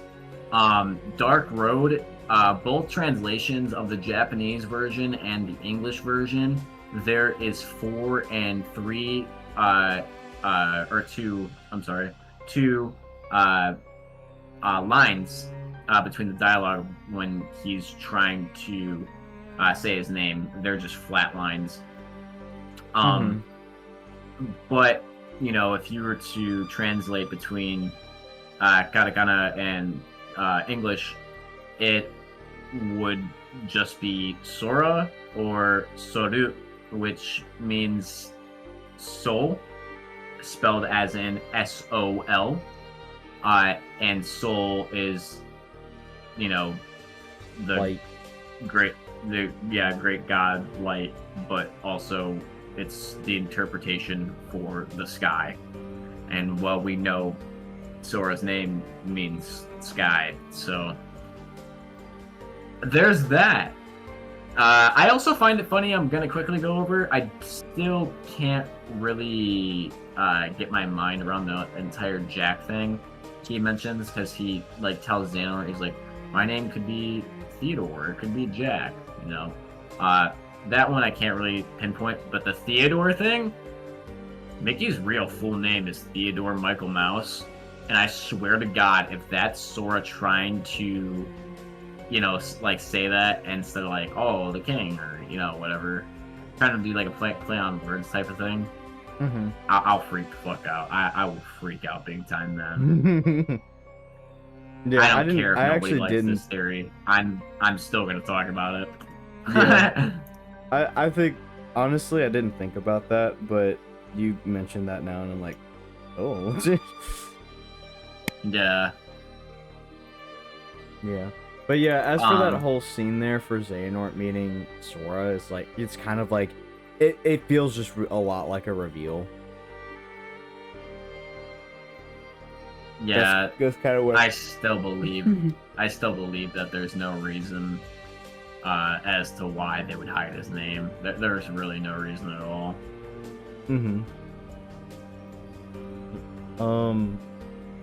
So, let's see. Do you want to go over the 10th? Yeah. Go over KH3 and how the world split from Toy Box from the real one and the non-so-real version, and why it's important to connect this with Quadratum, and how the two versions can be a different world.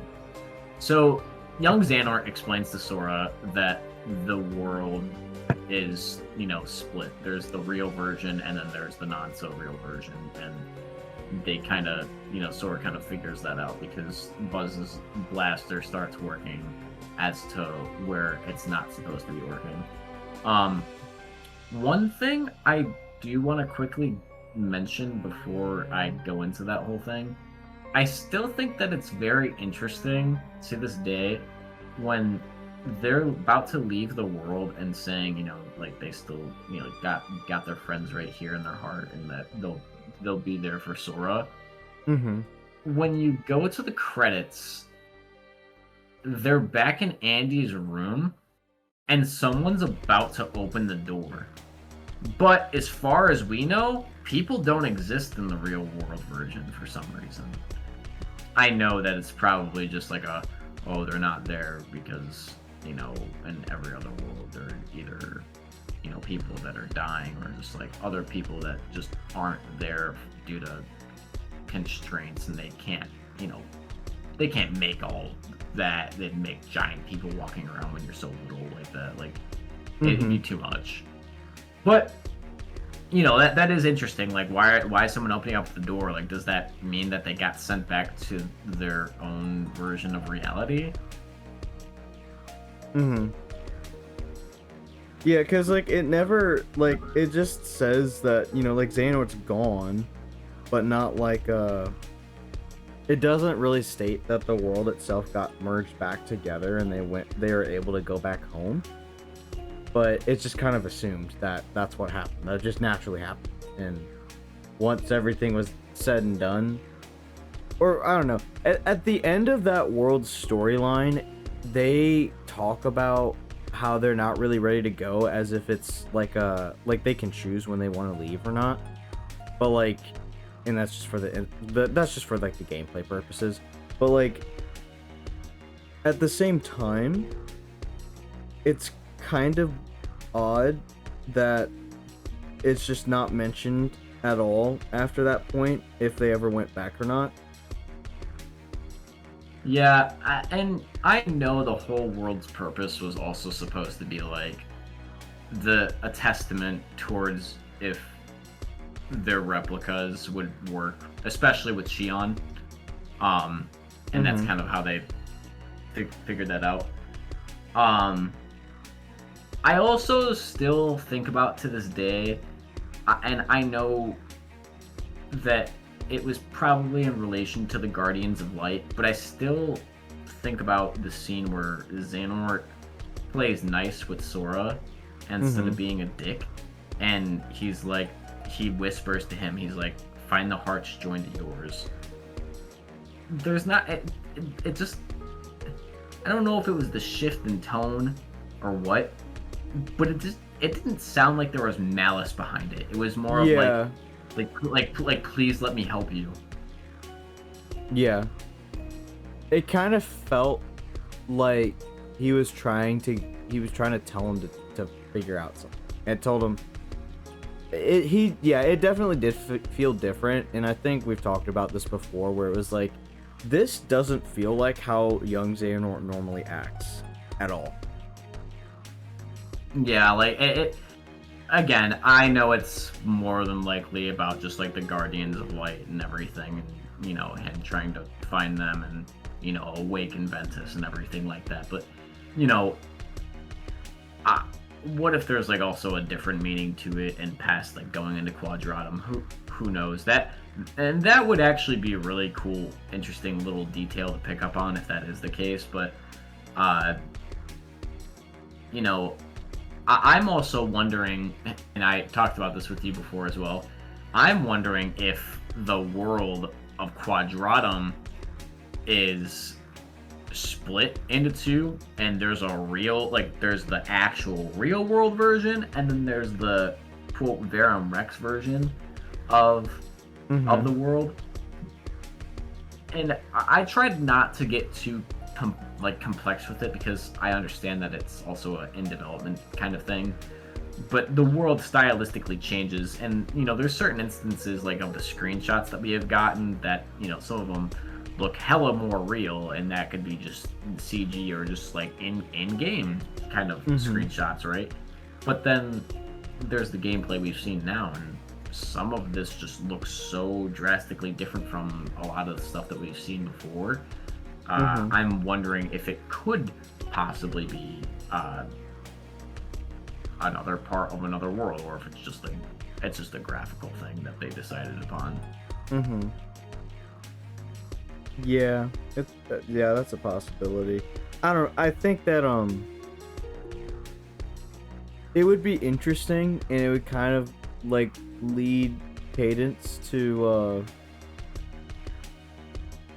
the idea that they could do like having Riku playable in one section as well. But at the same time, I don't really know if they're going to go for that in Kingdom Hearts 4, because they haven't really talked about doing that, and I feel like if they were going to do that, they were probably going to show that off at some point. Or if they do, it'd have to be the next trip. Like that, it's not possible for anything else. Yeah, because like the way that Riku accesses the world via the power of waking is strange, because to knowledge, there's pretty much no other way to get there. And I understand that Stella has memories of it, but I'm wondering if that's the alternate side of what the world really is. Which, you know, like Riku says later on, you know, he says that he has dreams of tall buildings and someone's watching him from above. So I'm wondering if that is the case. Yeah, that's a possibility. Lot of dream stuff going on, because like Yozora, even like when they go into the fight, like he's asleep, and then after he wakes up, Luke Sword's like, he's like, He's like, impressive, is it not? And it's like, is this like a power? Is this like using the realm of like sleep to reach somebody? You know? Yeah, I thought about that too, but I also thought about the idea that Sora can just literally change whatever outcome to his advantage.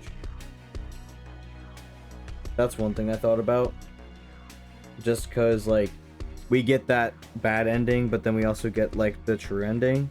And then I feel like that can be correlated a little bit better, but I can't really say for sure. Right. Because, like, Sora being able to twist, like, to be able to just bend fate to his will anyways is a really broken ability. Right. We don't have to go over 11. We kind of already went over this. Mentioned it. Yeah, with, like, Mickey. With Mickey and being watched. Now this is something that I posted on Twitter a while back, and people on my post had blown up on it. But the box art of KH3 in the clock tower, the little pieces that look like corners on the clock tower, those are actually people.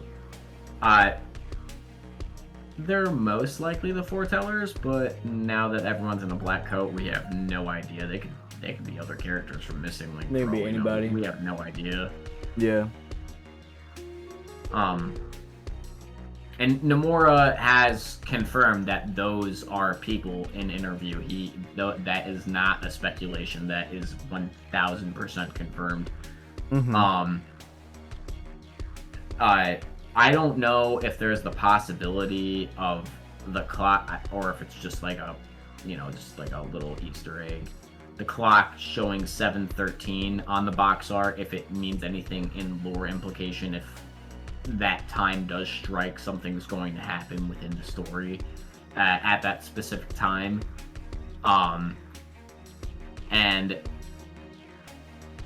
also speculating on the Seven Crowns kind of theory that's been tossed around.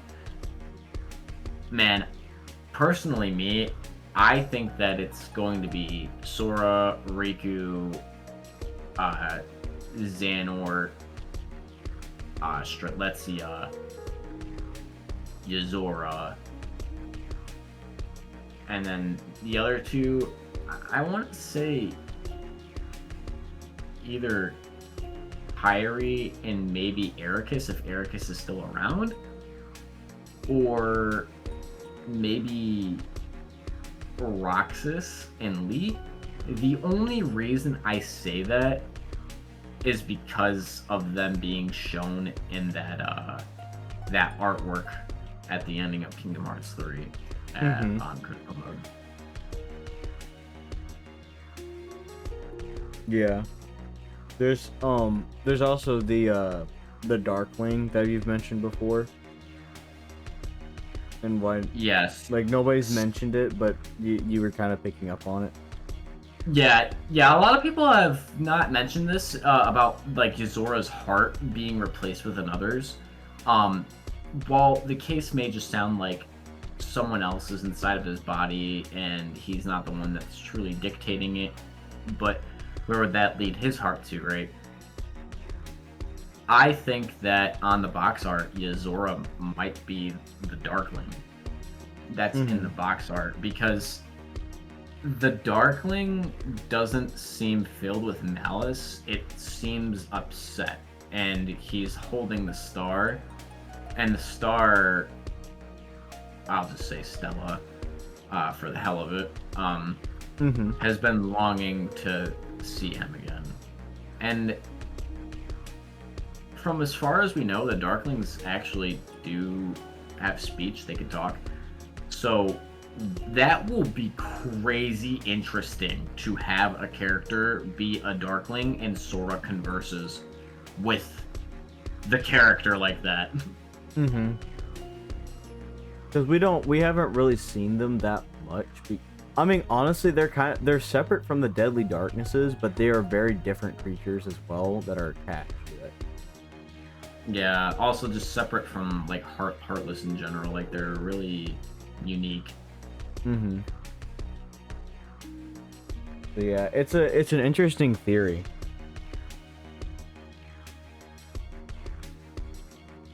Yeah, what's the other one? Oh, you wanted to. It was like the locations and stuff from that Twitter user of different right. events.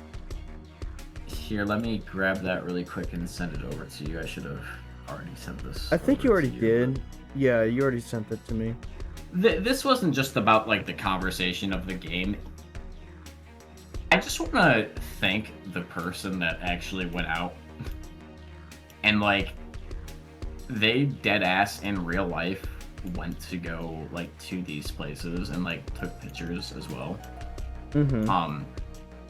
But like you got where Sora and Yozora fight at the 109 building. Mm-hmm. They got, you know, where Sora wakes up as fighting, and where Strelitzia has seen somebody, where alleyways are, Mashita Park is at, where another glimpse of where Sora's fighting at, the dark side, Volley, where the person is looking over Mashita Park up on top of the building,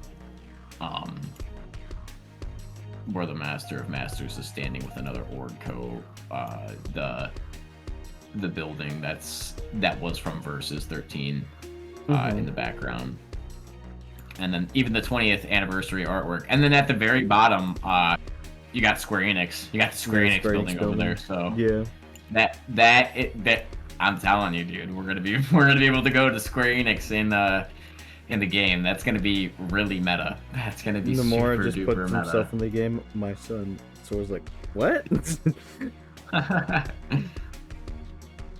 Bro. Oh man, it's gonna be so cool.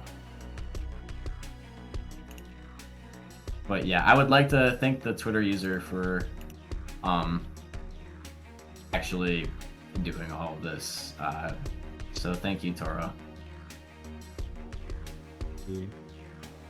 It looks cool. I like. It's nice seeing the layout and everything of where it's all being placed and stuff. Yeah.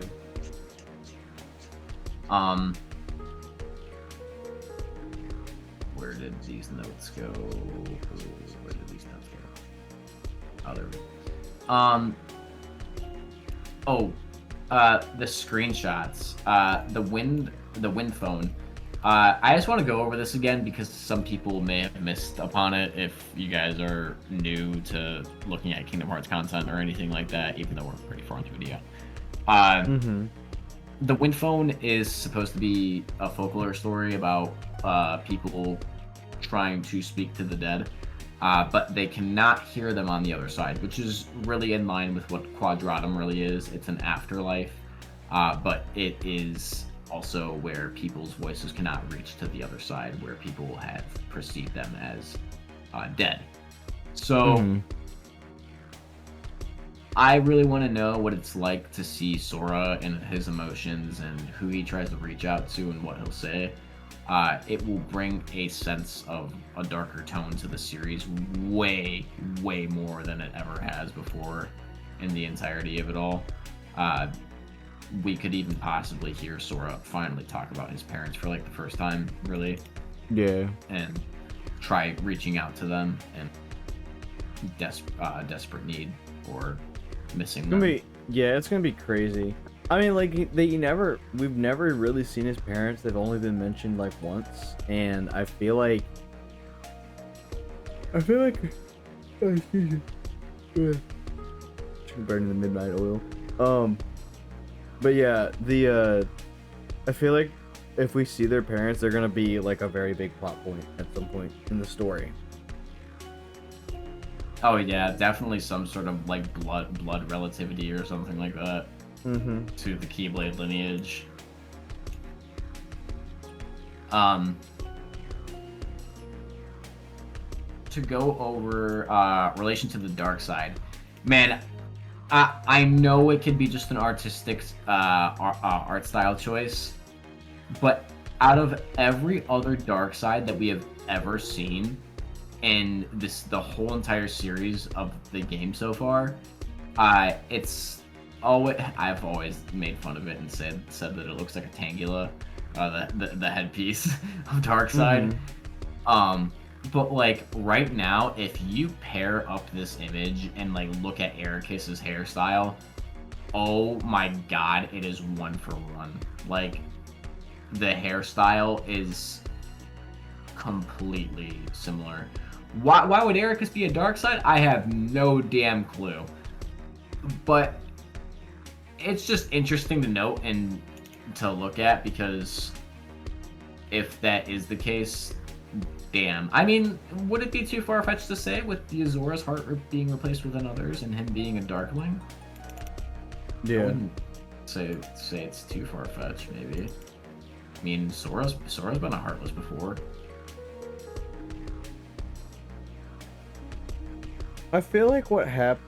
I mean, well, I'm not really sure how this would work necessarily, and correlate, but it could be that Ericus recognized the darkness, and the darkness took on a form, and it took on the form of like Ericus's own darkness. Because I feel that's one thing to think about. Because I mean, we've seen Sora literally, like in Recoded, fight his own darkness before as a Heartless. So it's possible, but I won't go out of my way to say it's gonna be like confirmed. It's just an idea. Right.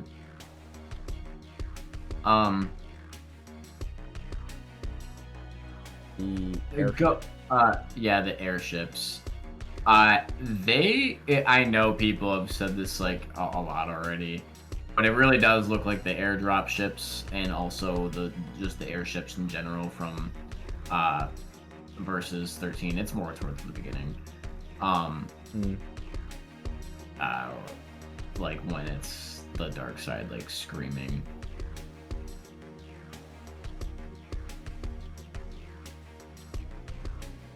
Right. I'm looking for it. Not this one. It's when Sora's jumping up to him. Right there. There's one right there in the background. So, I think that these airships are also going to be a part of like the government of the Metropolitan Building, and like that's where Yozora is going to reside if he is the commander. So they probably sent them out to try to dispose of them. But it probably didn't work out in their favor, and that's probably why they're standing back and letting Sora take care of it. They're like, he's effective. Let's watch him do stuff. Yeah. Let's see what he does. And that's if Sora's actually working for them too, because I've been trying to look at his pins on his buttons, but it's too blurry to look at, so he might be a part of a faction now. I have no idea, but we'll find out. And the only reason I say this, and I'm going to just go over the 2 other questions real quick because it coincides with it. Sora's watch could be a part of his minimap, and then he's also got an earpiece, so he's definitely like talking to somebody. Yeah. And that earpiece is the same. Well, I don't want to say directly the same one, but it's an earpiece that was also like used in Missing Link. So yeah, I it's very definitely similar. think that I definitely think that they're correlated to some degree. So they're using Missing Link technology, and the Metropolitan like building, the government or whatever, they're conversing to try to stop the darkness.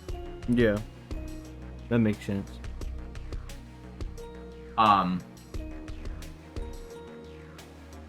And I'll just go over this one too, because this one is also coincide with here. Are the Heartless still simply Heartless, or are they something more related to Darklings in a way?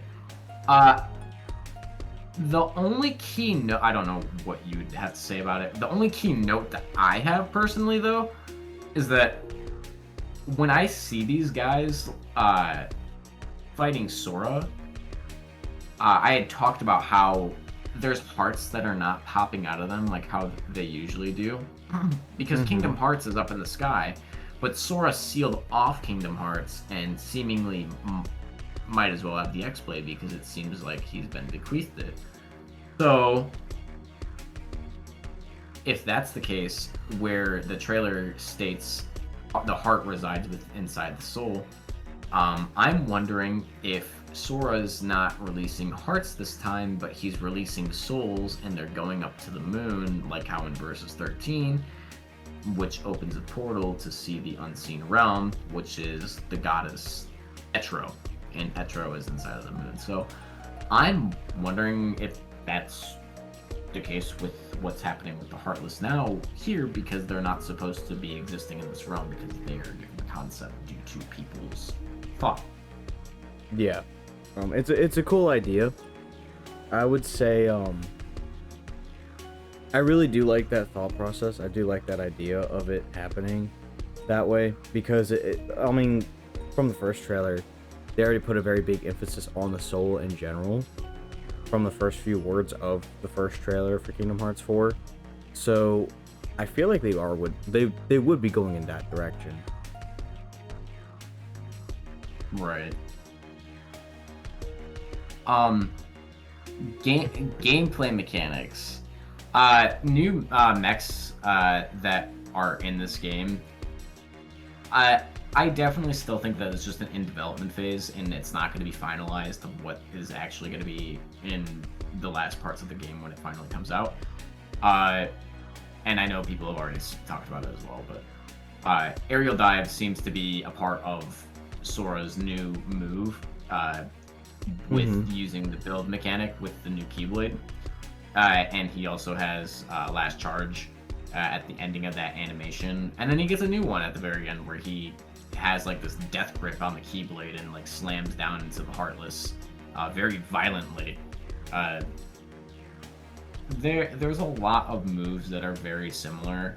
I also want to mention like Sora opening a gate, and the gate looks like a heart binder, and then the Keyblades come out and he jumps on top of them. So I'm wondering if the gate is also like either a shot lock of sorts, and if not a shot lock, maybe like a summoning gate, and each Keyblade has a unique one. Yeah, I could see that. I'm not entirely sure. I kind of feel like they would want to bring shot locks back and also air step. Air step needs to come It back. needs to be back. If We air can't. step doesn't come back, I'll cry. Like, you want me to go all the way up there? I mean, sure, I could walk up there or run up there. More than Or likely. use my chain my Keyblade to get up there, but like it's not air step, and it's like instantaneous. Like let me get up there. Yeah, that would be really cool to come back. I also really like the whole entire like riding on the chains with full emotion mechanic, and also the reaction commands part of the build command menu. Yeah. Now, we don't know if it's going to be 3 or 4 buttons on the layout, because again, the game is not finalized, where you could use a unique move in each section. But before anything else, I want to talk about the Keyblade, because I had so many thoughts flying through my head. I thought it was Moana, Elemental, Atlantis at some point, because of the green in the middle. I thought it was either the Heart of Te Fiti or like the Heart of Atlantis or whatever at some point. But now that I'm really looking at it, the middle piece looks like Light's Order, the Keyblade from Missing Link, the top of the teeth on the guard part of it. Or the top piece of the flames, the piercing points, not the circular part of it, but the piercing points that are coming out of the edges look a lot like Remus's Keyblade fully upgraded. And kind of looks a little bit like Frolic Flame. But it's fire and water. I don't think anybody could really be wrong about that. I think that there's a lot of interpretations of where you could think this Keyblade is from, but that's just personally what I think. That makes sense. I mean, I probably didn't lean more towards that because we had talked about that anyways beforehand, and it was, yeah, it looks very similar. I don't really see it being anything else. Yeah, I mean, I'm just surprised the way that they had shown it off too, because if it really is a Disney Keyblade, they didn't even show off a Disney World. They just kept it inside the Quadratum, which I kind of appreciate because I don't want them to spoil a whole lot of things either. And it's really hard to tell even what the keychain even is. You could barely even tell. It's so hard to see it. Yeah. And then there's also the game station, which I've noticed, and I mentioned to Landon, like a lot of the buildings are like they're open. Like it looks You like go you can inside. walk inside a Yeah. lot of these buildings. Like they're not just PNG slapped onto windows. So Game Station is definitely going to be correlated to Wreck-It Ralph and going inside of it, which would make sense because he was a summon in KH3 and he was in Eden Cross, so it'd be good for Sora to go there and traverse the world and, you know, meet him and get to talk with him and stuff like that. Anything else from any of the other ones that I've seen in the background? Like, I've seen like an accessory shop as well, where you could, you know, buy your items and stuff like that. And it looks like cooking's going to be back since there's some food places in the background as well, which I'm thankful for because a lot of people don't use it, and I really believe that people should start using it a lot more because it's very, very useful. Yeah, I remember you showed me so many of like the cooking mechanics inside of 3, and it was like, oh my god, this actually is like broken. This is busted as fuck. Yeah, there's so many broken things that you could do with it, especially with like just the situation commands in general. Mm-hmm. Yeah, and then like even like going back to like the gameplay mechanics as well, like Sora's like 1-2-3 hit combo is like the same like KH3 one, but it's a lot faster. And then his guard, I'm hoping that you can change his guard. I don't want it to always be barrier. I really hope that you can go between regular blocking, barrier, and like I have no clue because they haven't shown off magic yet at all. So I'm wondering if Reflect. Oh my god, I'm wondering if Reflect is back, because if that is, then Bro. holy shit. Reflect is back. Absolute cinema. Yeah, I would be very, very happy to see a lot of magic back. In general, I just want magic to be back in a full sense. Like, I don't want just like a few like magic. Like, I want like the whole like the whole list. Like, I want Birth by Sleep and Dream Drop Distance kind of magic. Like, I want to be able to experiment, make different combos and different stuff. and I don't think that's not unfair either. I mean, if you have such a versatile like amount of magic, be real. Like, how much magic are you going to use in a single fight? You know? Yeah. And you only have so many.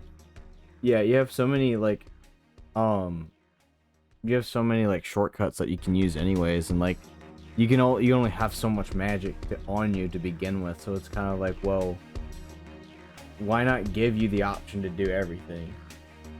Yeah, and it makes replayability. Like, you can go back and you can use it again, and if you're so worried about magic being so broken, then just make a lot of the magic, you know, either like nulled or just don't work against certain bosses. Not saying absolutely everything has to be destroyed, so you can't try to experiment with it, but, you know, at least cut out like half the magic of like what you can use against the boss if it's too broken to use against it, you know? But yeah, I think that's it, really, right? Or Sora's watch design. no, I went over that, like saying that it was the mini map. Yeah. We went over the coat. The only thing that I could say like last is like the cinematography is a lot Yeah. better, and I just really hope that it's translated better with the language, because I want everything to have same continuity, and I don't want things to get localized the hell to where things are so different. It's not like the same game in some senses, because things will get confused, and it's very hard to translate that back and forth, since I've done it for so many years now to try to help people understand. Well, right, you'd be two out sides of a of the same job. coin. Yeah, but it would make my life hell of a lot easier instead of someone coming back to me and being like, no, screw you, you don't know what you're talking about. And it's like, okay. Yeah, that's fair. Yeah. But yeah, other than that, guys, that has been our yap. That has Our been big conversation. yap. Yeah. our huge yap. It's also Yeah, very late for us recording this. Yeah, this was over 2 hours of doing this. At like I started like what? It was like 12 o'clock. But yeah, like pretty much like there's so much stuff to really think about and talk about when it comes to like all these different things here. And I'm sure there's more too. It's just that we may not have gone over it, or either like we haven't thought of it at the moment. But I mean, like pretty much we're really just gearing up for Kingdom Hearts 4 to come back at this point, especially since they're starting to bring it back again. I think at this point since it's in a much more like showable state and more finalized, they're definitely going to be bringing it back soon. Yeah, PR has driven up the wall, and I'm ready to watch D23. So if something does show up, I will definitely be making more videos and talking more about it and everything. But for now, this has been our yap session and talking about Kingdom Hearts, and I hope that people enjoy it. And if you liked the channel and liked our big talk session about everything that has to do with the trailer and big analysis on this, subscribe and like the video and stick around to see more, because I would like to make more content like this, and I enjoy talking to Landon here and other friends of mine about a bunch of Kingdom Hearts stuff. And also you guys in the comment section, if you want to talk about anything or notice anything that we haven't talked about, share your thoughts on it, because I genuinely don't like the toxicity that this community has gained over some amount of years that have been happening, and I'd rather have people get more together and talk about things that we enjoy and we love. And later on, I will actually do a plug-in to the Discord that I have, and getting people to join and all talk and hang out and talk about Kingdom Hearts. So